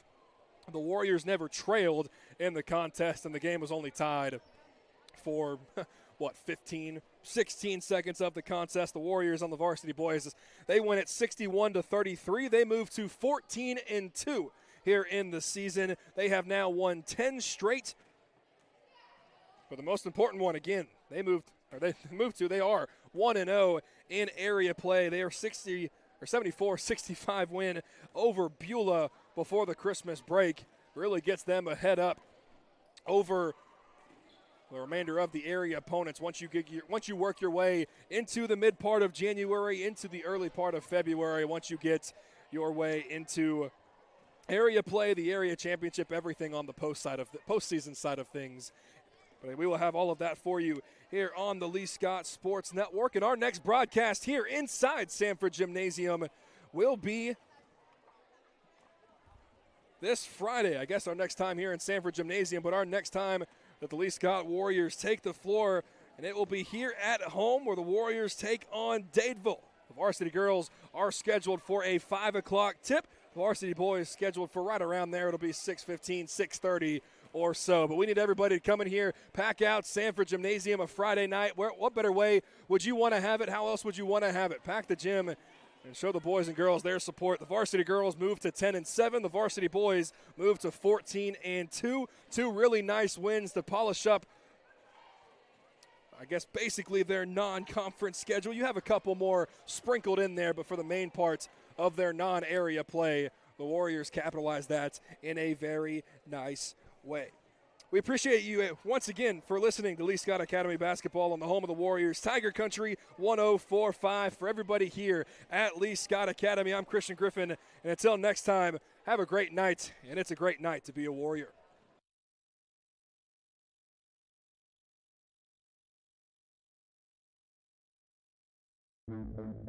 Lee Scott Academy Basketball has been presented by the Orthopedic Clinic, Googe Performing Arts Center, Mountain High Outfitters, and Russell Building Supply. Also brought to you by Auburn Bank, Gutter Pro, Advanced Graphics, Auburn Express Towing, and Four Seasons Federal Credit Union. Follow LSA Action here on Tiger Country 104.5.